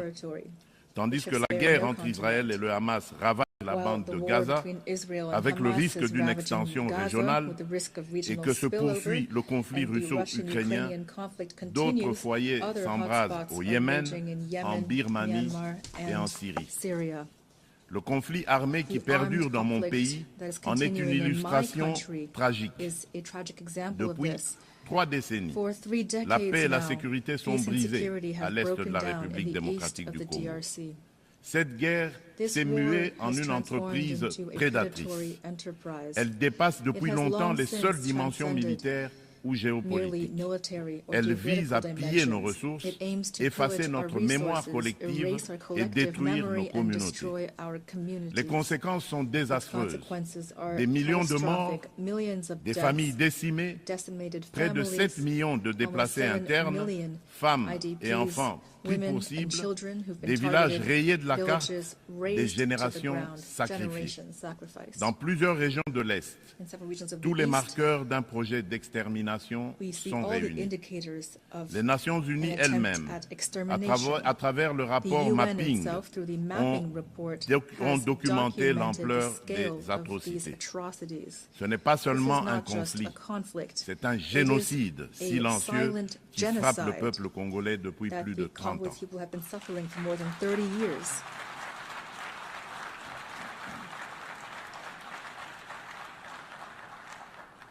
En juillet dernier encore, plus de 300 civils, dont 48 femmes et 19 enfants, ont été massacrés dans le territoire de Rutshuru par l'AFC M23 avec l'appui des forces de défense du Rwanda.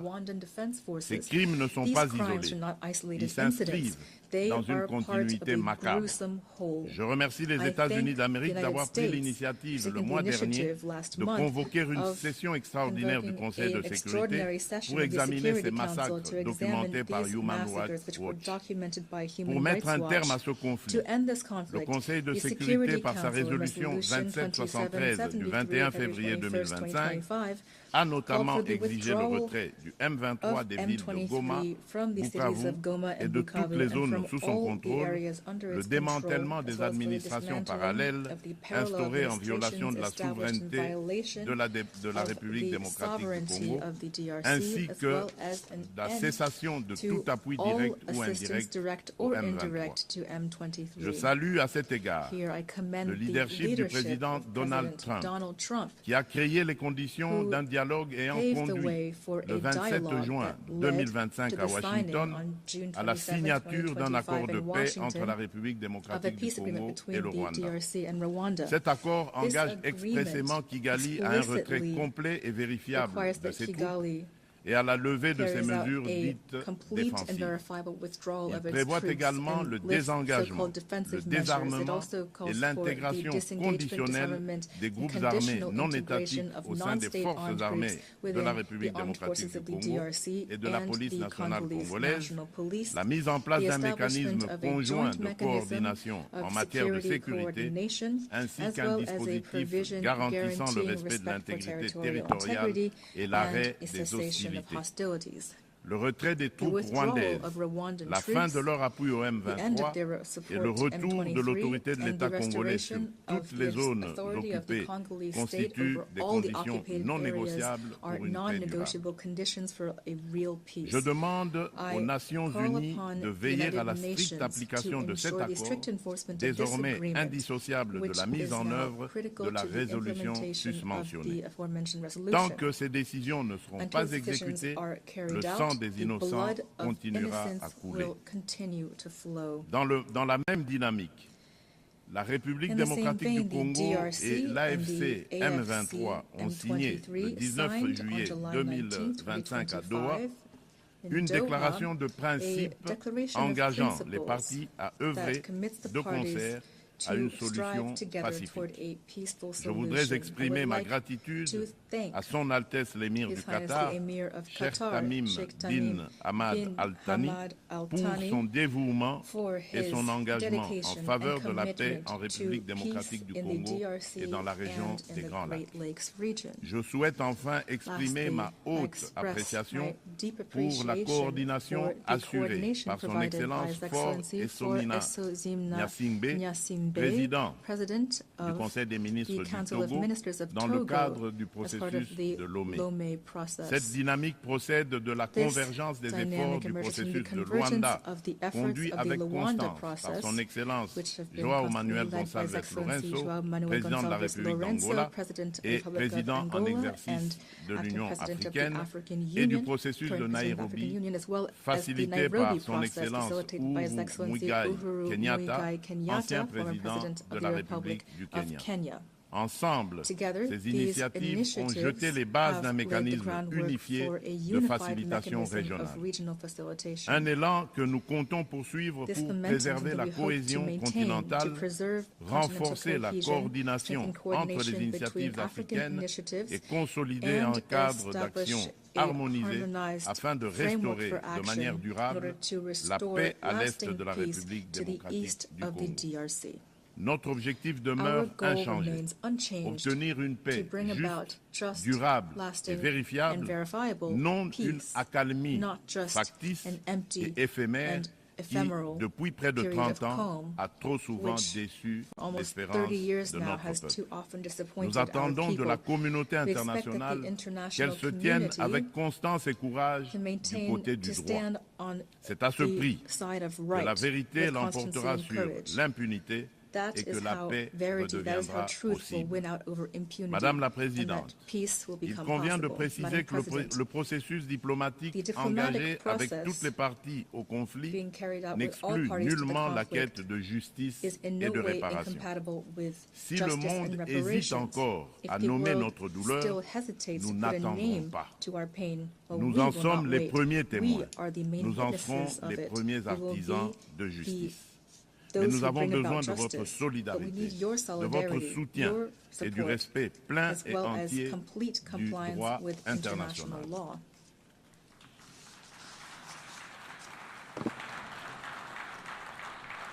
La République démocratique du Congo ne sollicite ni charité ni commisération.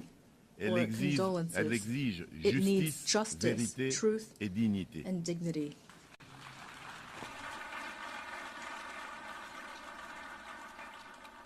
Notre pays a tendu la main. Nous avons signé des accords de paix, accepté le dialogue, pris des engagements pour la réconciliation. Mais une paix factice, bâtie sur l'impunité et l'oubli, n'est qu'un armistice précaire. L'histoire ne jugera pas nos discours, mais notre capacité à reconnaître les crimes de masse, y compris les génocides, et à mettre fin à l'impunité.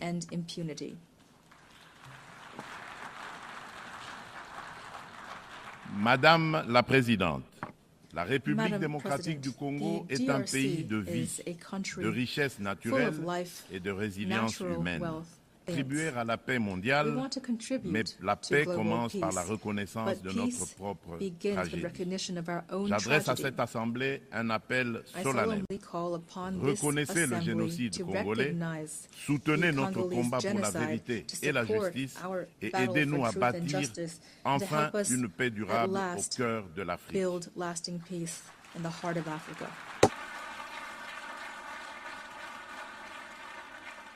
Nous demandons que les Nations Unies instaurent un régime de sanctions ciblées contre les auteurs des crimes économiques, mais aussi des crimes de guerre, crimes contre l'humanité et crimes de génocide commis à l'est de mon pays et qu'elles soutiennent toutes les actions visant à tarir les circuits illicites d'approvisionnement en minerais qui financent depuis des décennies la guerre et la tragédie humaine. Ces actions doivent être conduites avec l'appui de l'Union africaine, des Nations unies et de nos partenaires au développement en impliquant les États limitrophes, les entreprises qui achètent et transforment ces minerais du sang, les institutions financières par lesquelles transitent les flux, ainsi que les organisations de la société civile. Je le dis solennellement devant cette Assemblée. La communauté internationale a le devoir moral et politique de reconnaître cette tragédie pour ce qu'elle est, un génocide, et d'agir en conséquence. Le silence et l'inaction face à ces crimes s'apparentent à une complicité. Nous demandons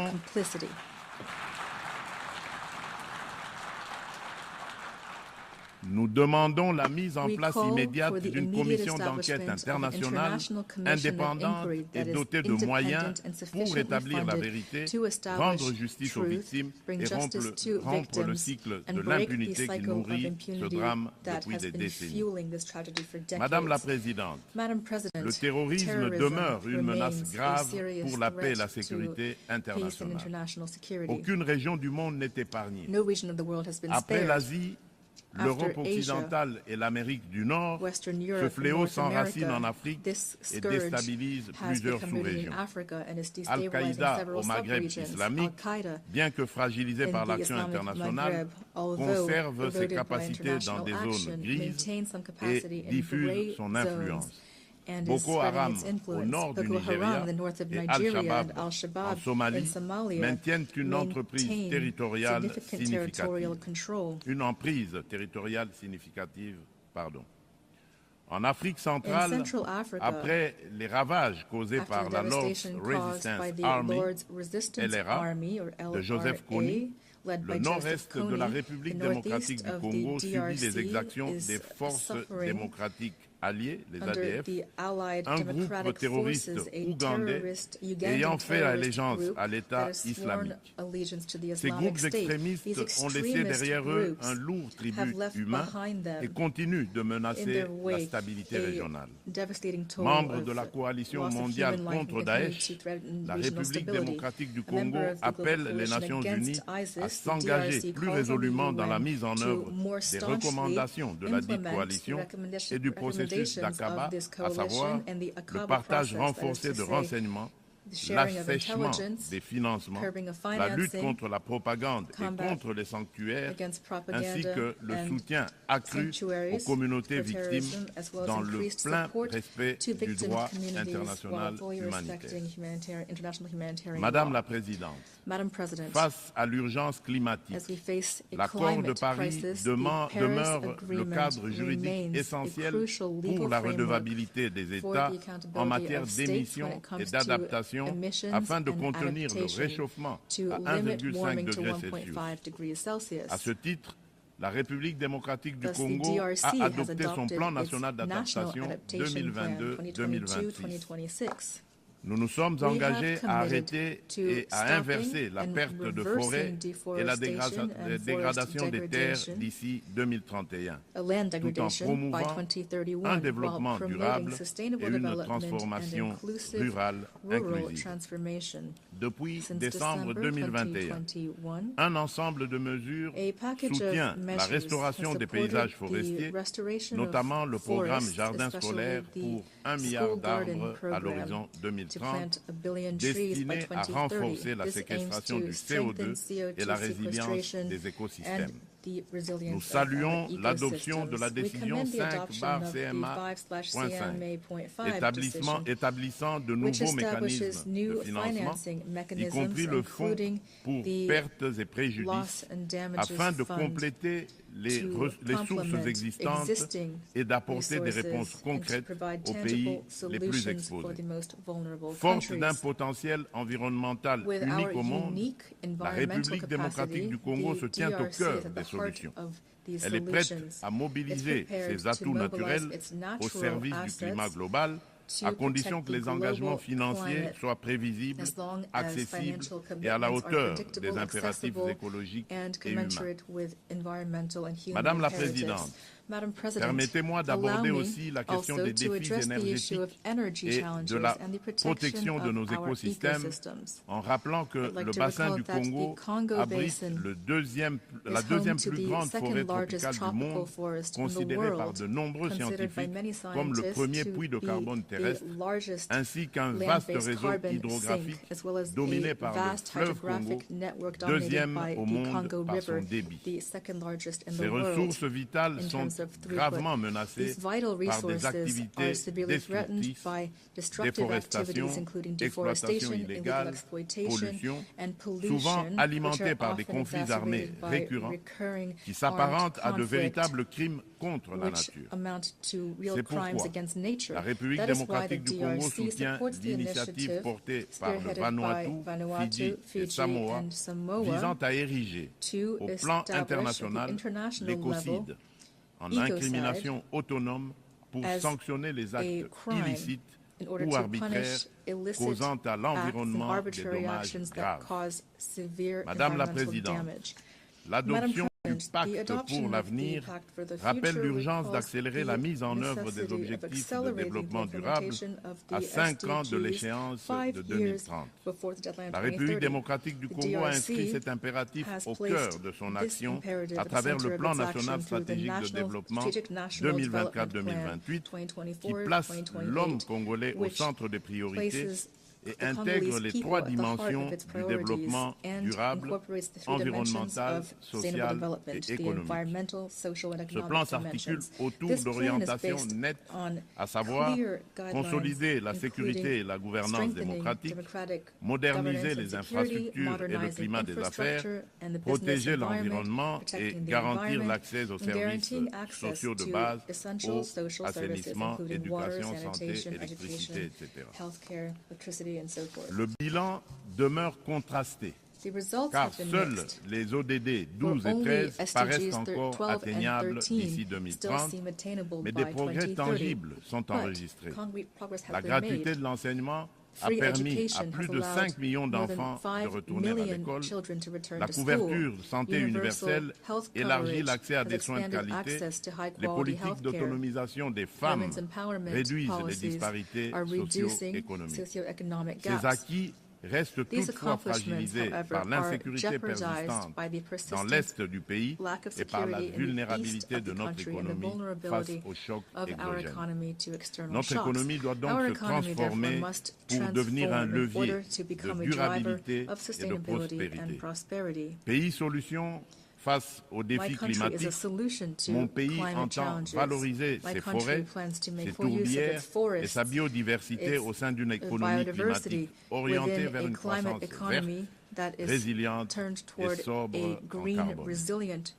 À cet égard, le projet Grand Inga, l'un des plus vastes complexes hydroélectriques au monde, incarne notre ambition et renforce le positionnement de la République démocratique du Congo comme pays solution. Fournir une énergie propre et compétitive pour électrifier nos territoires, décarboner notre industrie, soutenir l'intégration énergétique régionale et ouvrir la voie à de nouveaux usages, dont l'hydrogène vert.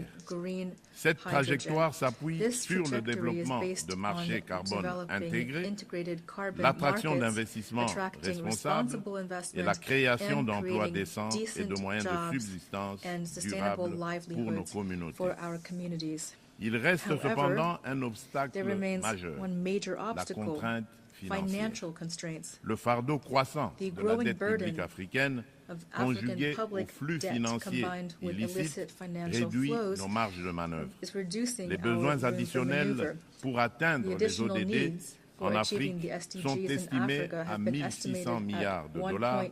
Dans le même temps, les sorties illicites de capitaux minent nos devises et notre stabilité macroéconomique. D'où la nécessité d'une réforme urgente de l'architecture financière internationale afin de garantir aux pays en développement un accès juste et prévisible à des financements concessionnels alignés sur leur trajectoire nationale, y compris via une meilleure recanalisation des DTS, la capitalisation des banques multilatérales de développement, des facilités de liquidité contracycliques et une lutte renforcée contre les flux illicites. Madame la Présidente, depuis mon accession à la magistrature suprême de mon pays, la République démocratique du Congo, j'ai impulsé à la conduite de la chose publique une dynamique nouvelle intégrant systématiquement la dimension genre à tous les niveaux afin d'assurer une présence accrue des femmes dans les instances de décision. À titre illustratif, la part des femmes au sein du gouvernement est passée de 17% en 2019 à 32% en 2025.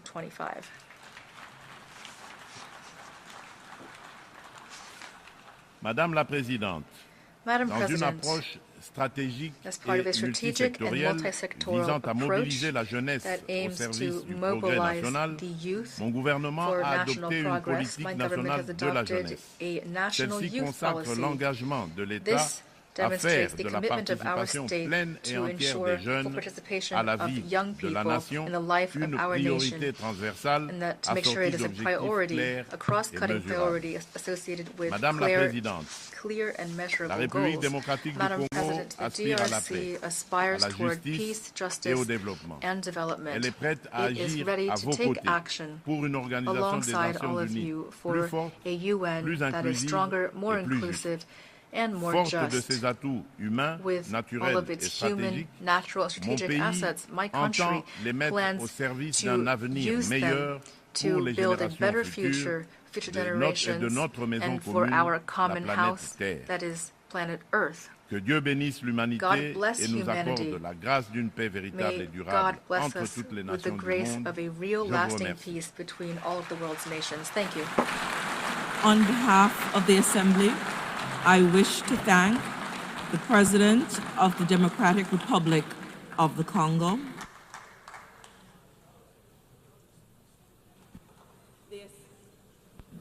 the Assembly will hear an address by His Excellency Abdulatif Jamal Rashid, President of the Republic of Iraq. I request protocol to escort His Excellency and invite him to address the Assembly.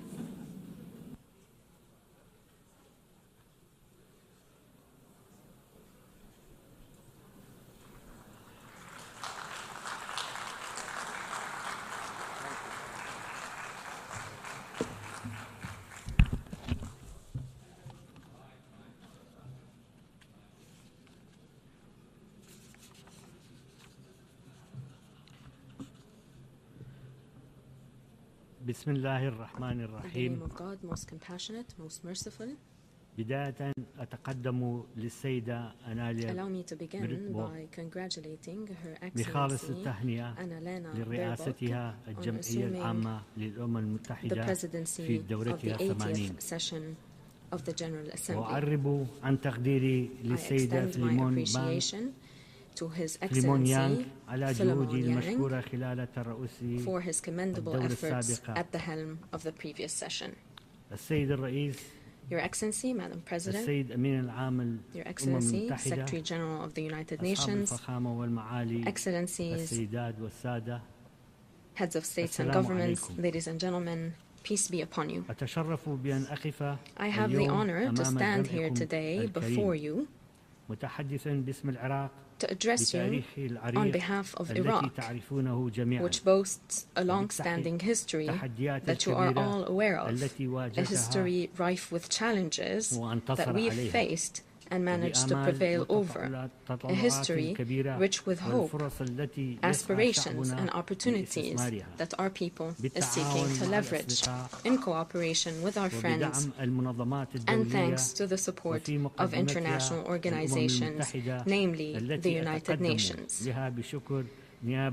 On behalf of the government and people of Iraq, I wish to thank the United Nations for its role in support and defense of the democratic system in our country.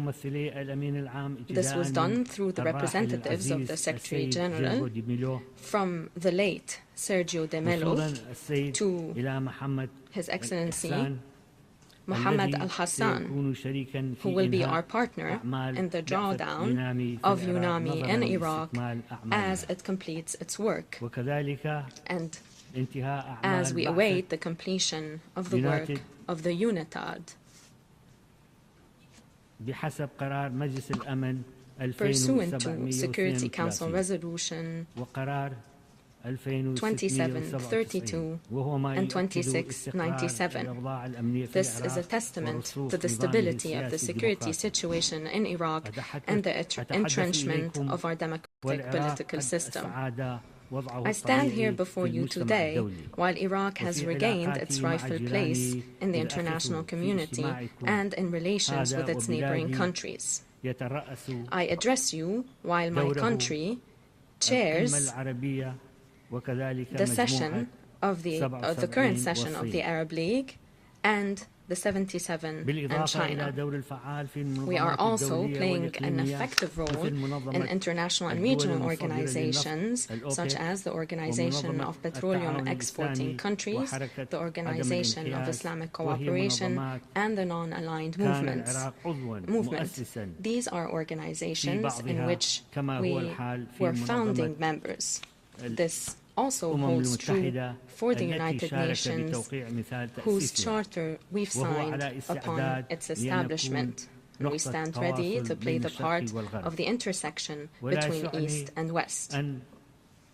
I would be remiss not to extend my sincere thanks to the United Nations, which has supported our democratic milestones in Iraq, including local and parliamentary elections, whose 7th iteration we are preparing to hold in the coming weeks. We pursue this to ensure the peaceful transition of power and the establishment of constitutional institutions.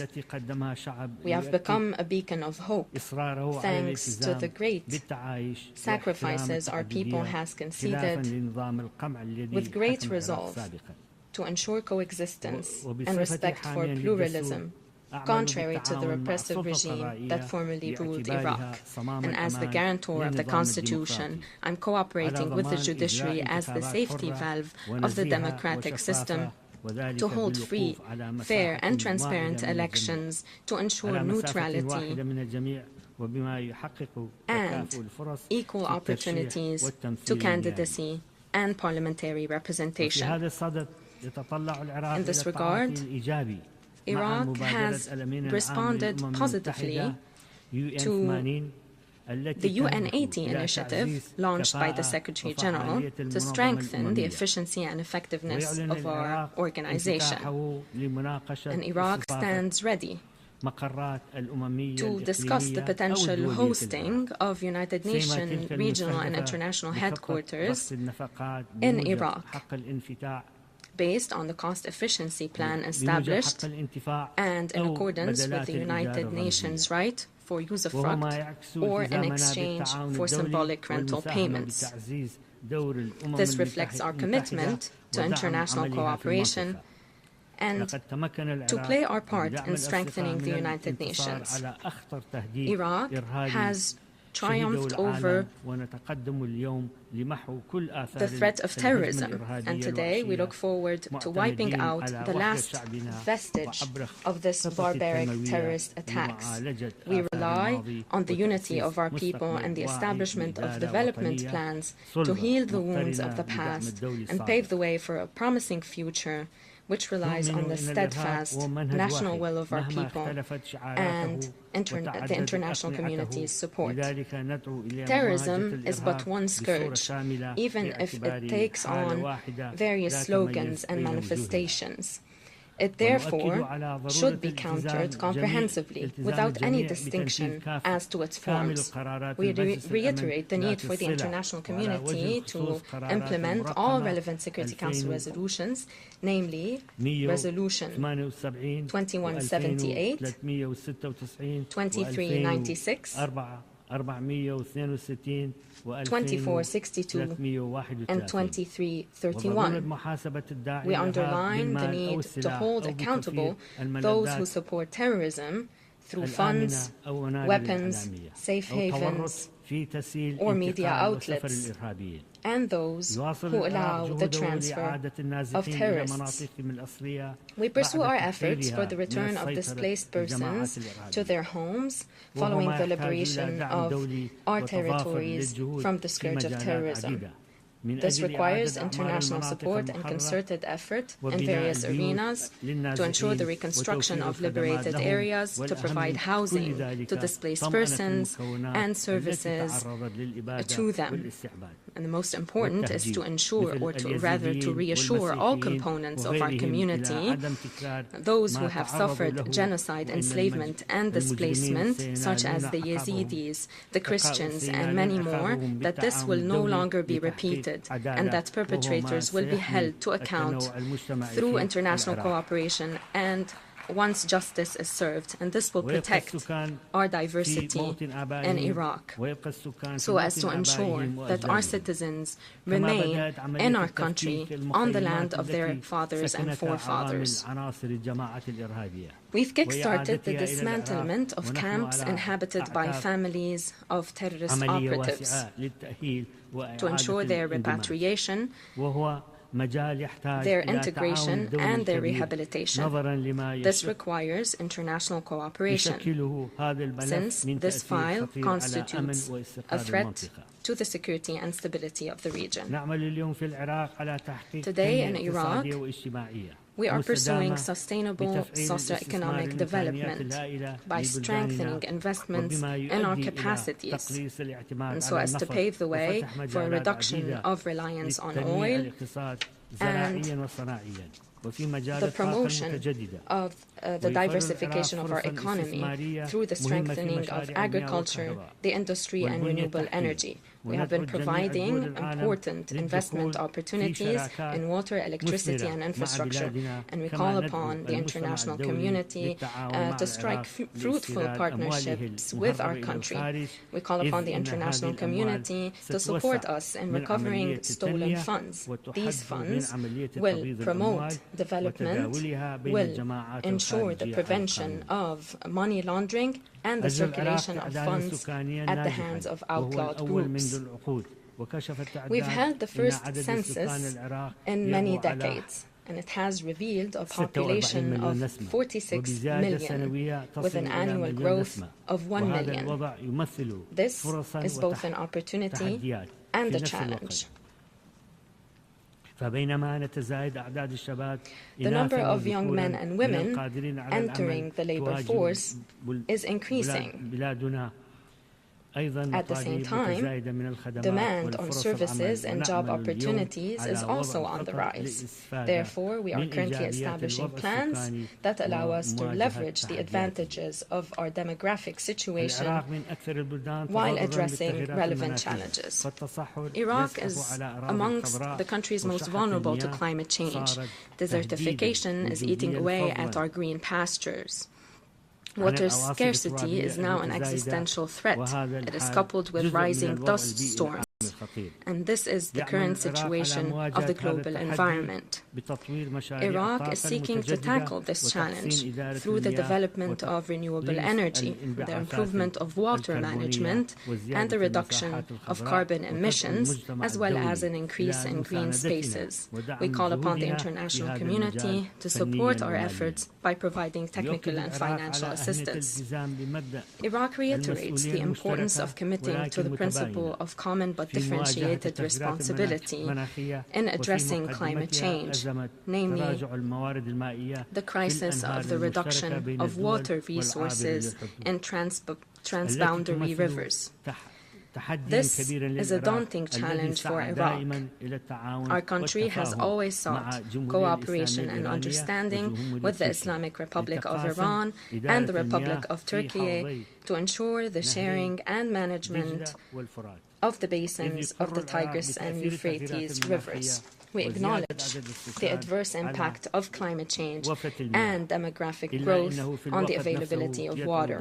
However, at the same time, we call upon the upstream states, Turkey and Iran, to ensure or to avoid harming Iraq, a country that is traversed by the two rivers from its north to its south.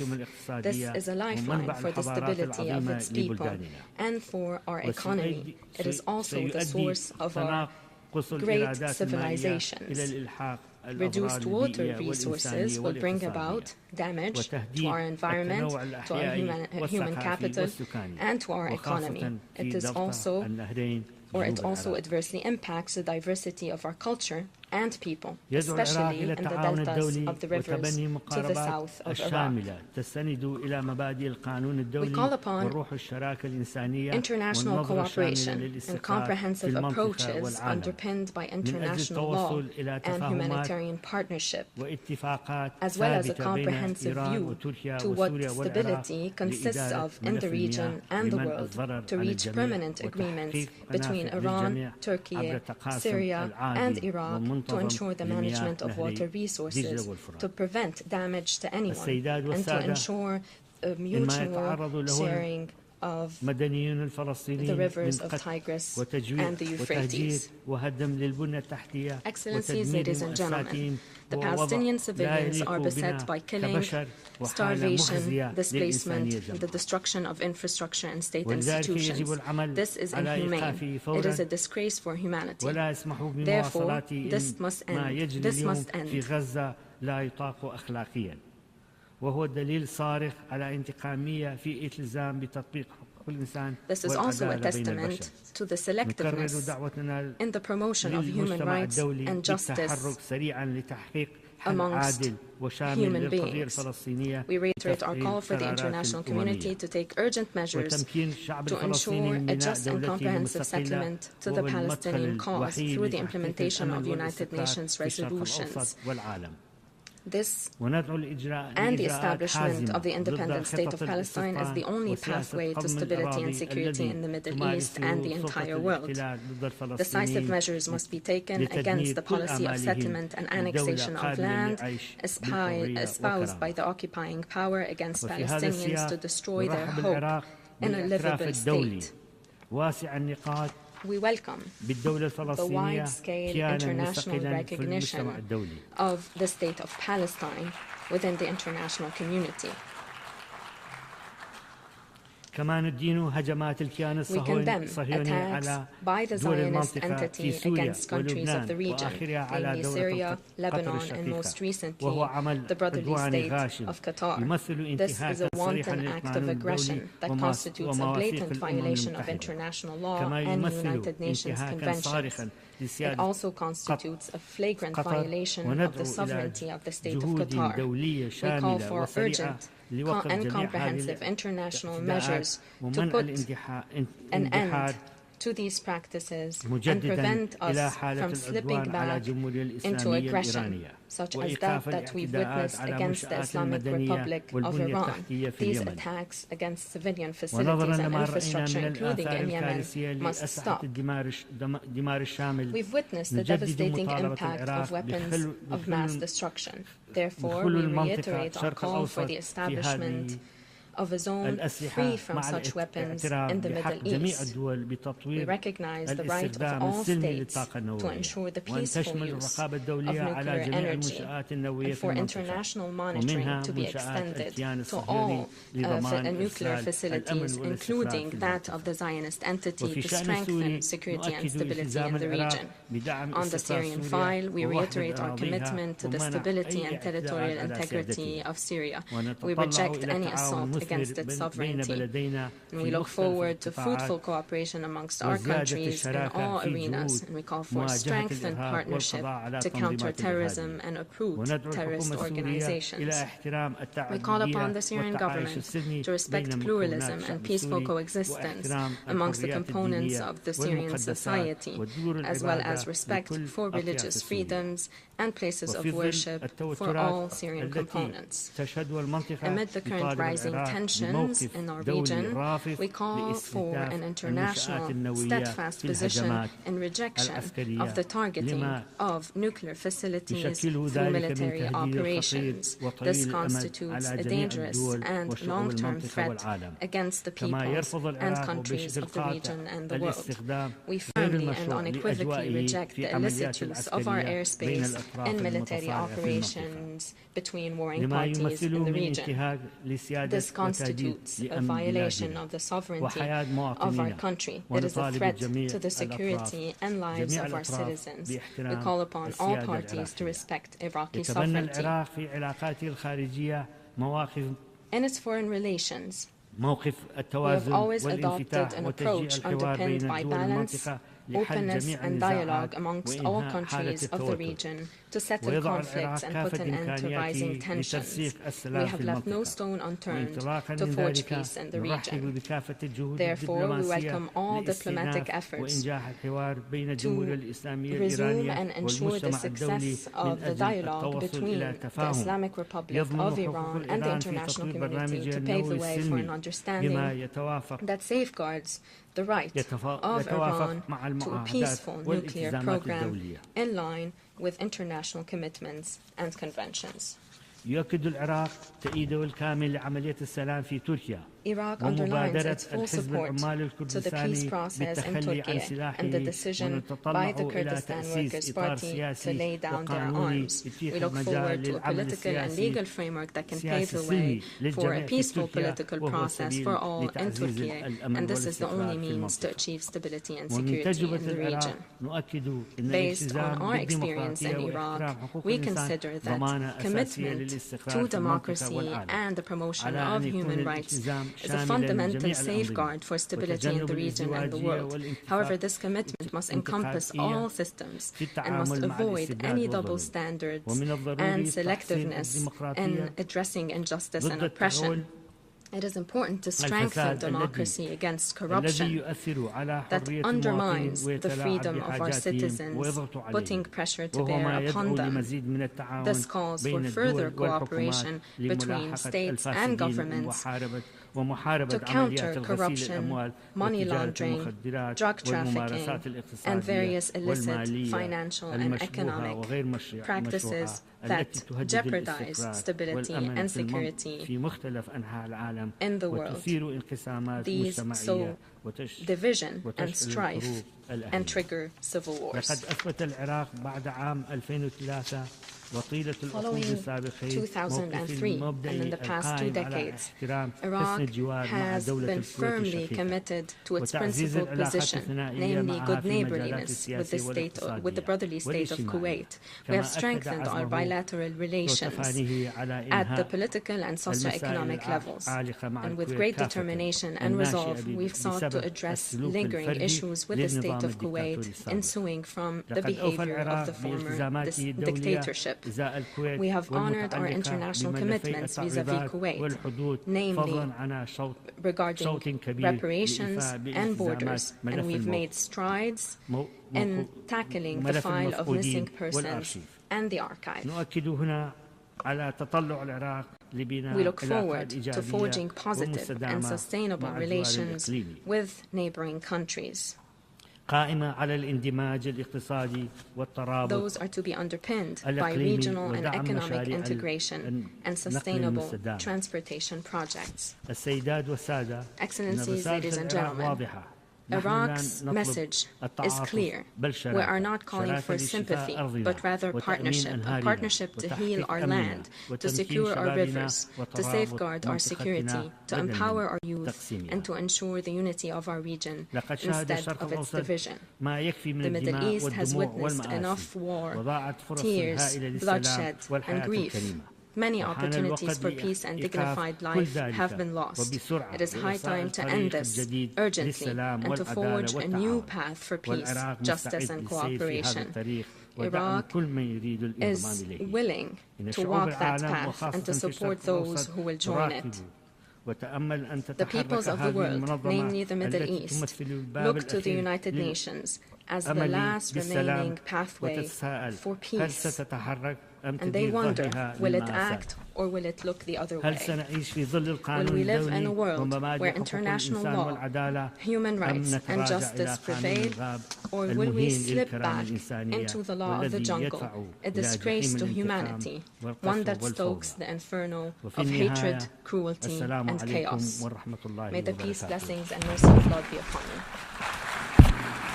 On behalf of the Assembly, I wish to thank the President of the Republic of Iraq. The Assembly will hear an address by His Excellency David Ranibok Adeyang, President and Head of State of the Republic of Nauru. I request protocol to escort His Excellency and invite him to address the Assembly.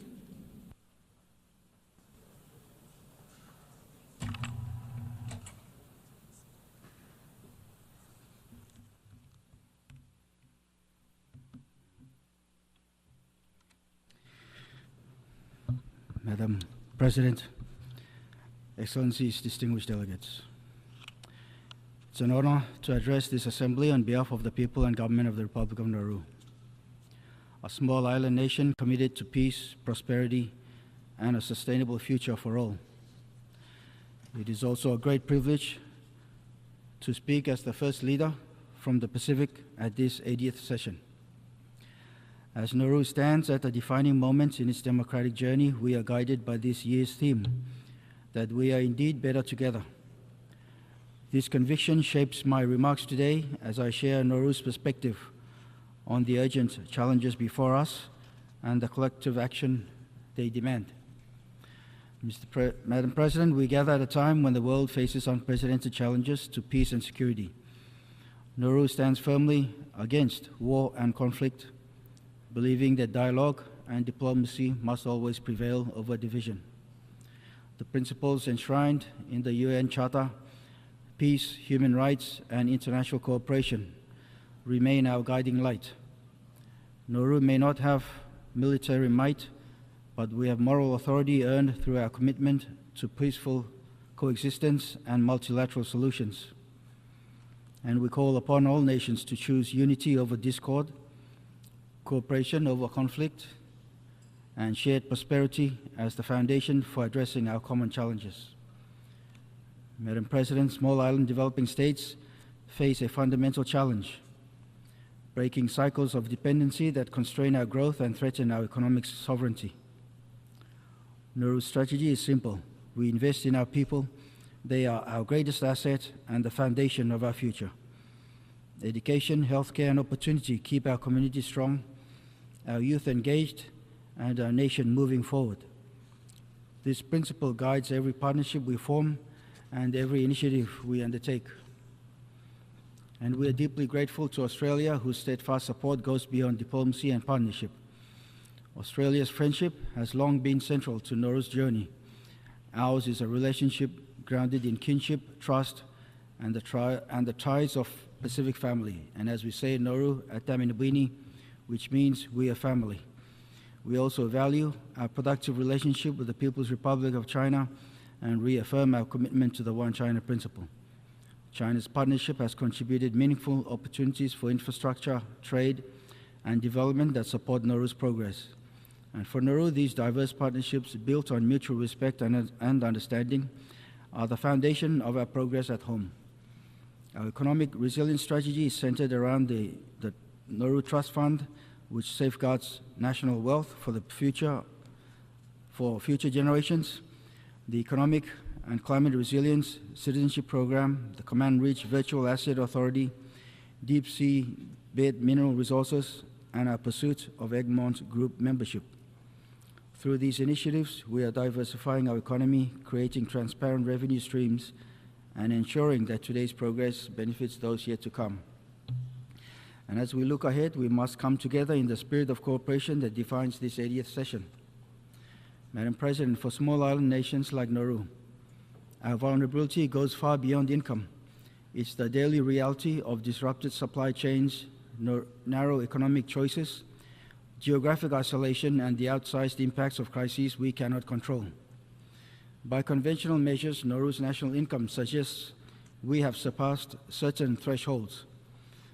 But the income alone fails to capture our fragility, the isolation, climate pressures, and economic shocks that shape our reality. We commend the United Nations for advancing the Multidimensional Vulnerability Index. The MVI reflects what our experience shows, that vulnerability is about exposure to shocks and capacity to respond matter more than income alone. This week's first biennial summit provides an opportunity to strengthen collaboration between the United Nations and multilateral institutions. Such collaboration should establish the MVI as the benchmark for determining eligibility for development support, for concessional finance, and for technical assistance. We therefore urge the UN, in partnership with member states and development partners, to fast-track the MVI's implementation and ask all development partners to embrace this essential evolution, one that brings fairness and realism to global development policy. Nauru stands ready to work with all partners in realizing this vision. Let us not let a statistic determine who gets left behind. Madam President, the United Nations has recognized what is self-evident to Nauru. Climate change is not just an environmental crisis. It is a direct threat to our peace, our security, and the very survival of our nation. The International Court of Justice has issued an advisory opinion of profound moral and political significance, echoing the urgent warnings of our region. We are approaching COP30, and yet small island developing states still face unacceptable barriers to climate finance.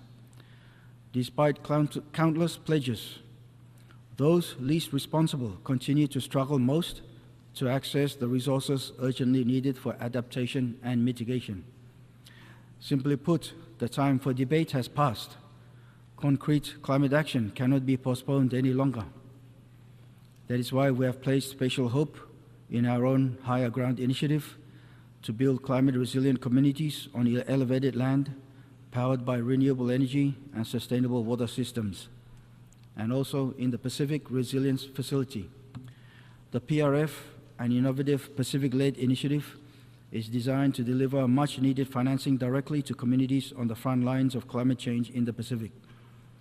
By pooling resources and investing in local adaptation, the PRF represents a new model for building lasting resilience across our Pacific region.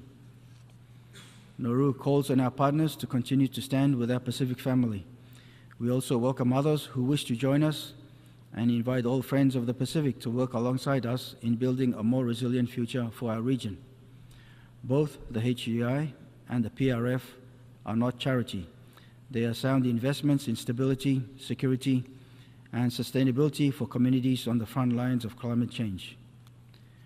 Let us move beyond pledges and deliver real protection and hope for our people, the Pacific, and the generations to come.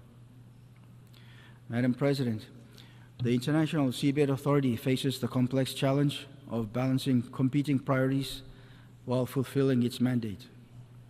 Nauru speaks directly today because the urgency of this issue requires clarity, not just diplomacy. Nauru has faced several criticisms for its decisions within the ISA. These criticisms, however, miss the point. The true focus should be on ensuring the ISA fulfills its mandate to the common heritage of mankind. The exercise of legitimate member state rights is essential to holding the authority accountable and prompting it to fulfill that mandate. As both a small island developing state and a sponsoring state for deep seabed mineral exploration, Nauru has invested significantly through our sponsored entity to access minerals essential to powering the world's transition away from fossil fuels and advancing the common heritage of mankind. We have consistently advocated for robust regulations that balance responsible mineral recovery with effective environmental protection. When Nauru invoked the 2-year rule, we did so in good faith, expecting the multilateral system to fulfill its treaty obligations in the same spirit. And yet, negotiations remain polarized, and the timely adoption of the regulations appears increasingly elusive. The choice before us is clear. Either we source these critical minerals responsibly through strong regulatory frameworks, or we continue to give in to delay. While we remain committed to advancing the multilateral framework, Nauru welcomes all nations' growing recognition of seabed minerals' importance. And this includes President Trump's recent decision through the 2025 executive order to advance seabed mineral exploration and development. Nauru is committed to working with the United States to maximize cooperation in this sector. For Nauru, seabed minerals represent more than economic diversification. They are a pathway to resilience and a chance to contribute to global solutions. The polymetallic nodules found in our sponsored areas are vital for renewable energy that support the green transition. Nauru urges the ISA to work with renewed purpose to fulfill its mandate without delay for the adoption of the draft exploitation regulations. Madam President, after 8 years of multilateralism, our greatest challenge is evolving existing frameworks to address the realities of today, with recognition, resources, and partnership. The UN-AT initiative offers an opportunity to strengthen the UN's ability to respond effectively to the complex challenges faced by vulnerable countries like Nauru. We urge that ongoing reforms operationalize the special circumstances of SIDS as a guiding principle, embedding recognition of our unique vulnerabilities in institutional procedures, financing mechanisms, and decision-making processes. As we look to strengthen multilateral frameworks, we must also address practices that undermine them. Standing with vulnerable nations, Nauru calls on the international community to end unilateral economic measures that deepen vulnerabilities and limit development opportunities. We encourage dialogue on long-standing economic measures, including those affecting Cuba, to ensure they support rather than hinder the development aspirations that the UN Charter and this Assembly seeks to achieve. Madam President, Excellencies, distinguished delegates, history will not judge us by our words, but by the future we build, by whether we choose unity over division, peace over conflict, and shared humanity over selfishness. The theme before us, Better Together, calls on us to protect the vulnerable, to build resilient economies, and to safeguard the planet for those who will follow. On behalf of the Republic of Nauru, I reaffirm our unwavering commitment to the United Nations and the vision of a just, peaceful, and sustainable world. For the sake of our children, for our planet and our common humanity, let us stand together, not as divided nations, but as one family determined to build a brighter tomorrow. May God bless the Republic of Nauru. May God bless the United Nations. Matubakar, thank you. On behalf of the Assembly, I wish to thank the President and Head of State of the Republic of Nauru.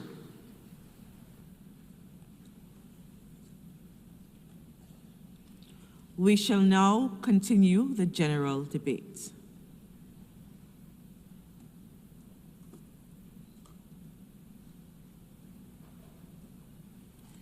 The Assembly will hear an address by His Excellency Ishiba Shiguru, Prime Minister of Japan.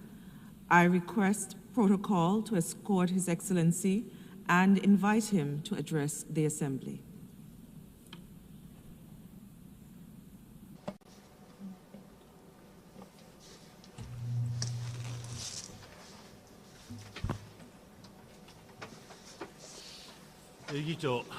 Madam President, Excellencies, for what purpose does the United Nations convene us here today? Is the United Nations currently fulfilling the role that is expected of it? 80 years ago, the United Nations was established to serve as the core of a new international order based on collective security. The First World War was the first total war in history. The League of Nations was established to prevent its recurrence. However, it failed to prevent the Second World War. In light of this failure, the United Nations was founded primarily by the victorious nations with the aim of protecting international peace and security. But now, 80 years later, we must ask whether the current United Nations is really fulfilling the role it was originally expected to play. Are its functions being carried out to the fullest extent? Madam President, peace and security are never a given. Peace and security can only be achieved through proactive efforts. The most important purpose of the United Nations, as stipulated in the UN Charter, is to maintain international peace and security, and the primary responsibility for this rests with the Security Council. The 5 countries that played a leading role in the establishment of the UN were given special rights, a permanent seat on the Council, and veto power, thereby granting them special responsibilities as well. The Charter also made provisions for the establishment of a UN force under the authority of the Security Council. Furthermore, after considering that there could be situations where the Security Council fails to function properly, the right of individual or collective self-defense of each country was recognized. However, in many critical cases, the Council was unable to take the necessary decisions due to the veto power granted to the permanent members. It goes without saying that the member states have drawn on their wisdom to develop a variety of innovative mechanisms. In 1950, the General Assembly passed the resolution Uniting for Peace, thereby empowering the General Assembly to take action. In the context of the Suez Uprising of 1956, the ceasefire was established after the parties involved, including the UK and France, who are permanent members of the Security Council, accepted the resolution at the emergency special session of the UN General Assembly, it also created peacekeeping operations. In the Gulf War, a Security Council resolution authorized the use of force by member states. Since 2022, a permanent member of the Council who exercised the veto is requested to speak at the General Assembly. Despite these efforts, the Security Council is still not functioning effectively. Russia's aggression against Ukraine is the most obvious example. A permanent member of the Security Council with a special responsibility for international peace and security has invaded its neighbor. This shakes the very foundation of the international order. Security Council resolutions are vetoed and not adopted, and General Assembly resolutions calling on Russia to withdraw immediately are adopted but not implemented. Russia continues its aggression against Ukraine, interpreting Article 51 of the UN Charter in a self-righteous way and labeling its aggression as a right of collective self-defense. This calls to mind the Prague Spring in 1968. Article 51 of the Charter must never be used arbitrarily. The veto was an unavoidable safety valve designed to prevent direct conflict between the major powers. However, the inherent limitations of the UN are clear. Madam President, looking back at the progress of the UN, it is clear that now is the time to be decisive in carrying out the reform of the Security Council. It is necessary to expand both permanent and non-permanent membership categories. Although the number of member states has increased fourfold, the number of permanent members has remained unchanged since its establishment. Simply increasing the number of Security Council members is not enough. However, I believe it is possible to make the Security Council more representative without reducing its effectiveness. When increasing the number of Security Council members, we must also consider the veto power held by the permanent members. As the G4, we propose freezing the veto power of new permanent members for 15 years, expanding the Security Council and addressing the challenges the UN faces with greater legitimacy would make it a better organization, or suffice it to say, it would be a better organization than it is now. In last year's Pact for the Future, we, the leaders of the United Nations member states, recognized the urgent need to reform the Security Council and declared to the world that we would intensify efforts for reform. So, how much progress have we made in the discussions over the past year? We have a responsibility to accelerate discussions and reach a conclusion on Security Council reform as soon as possible.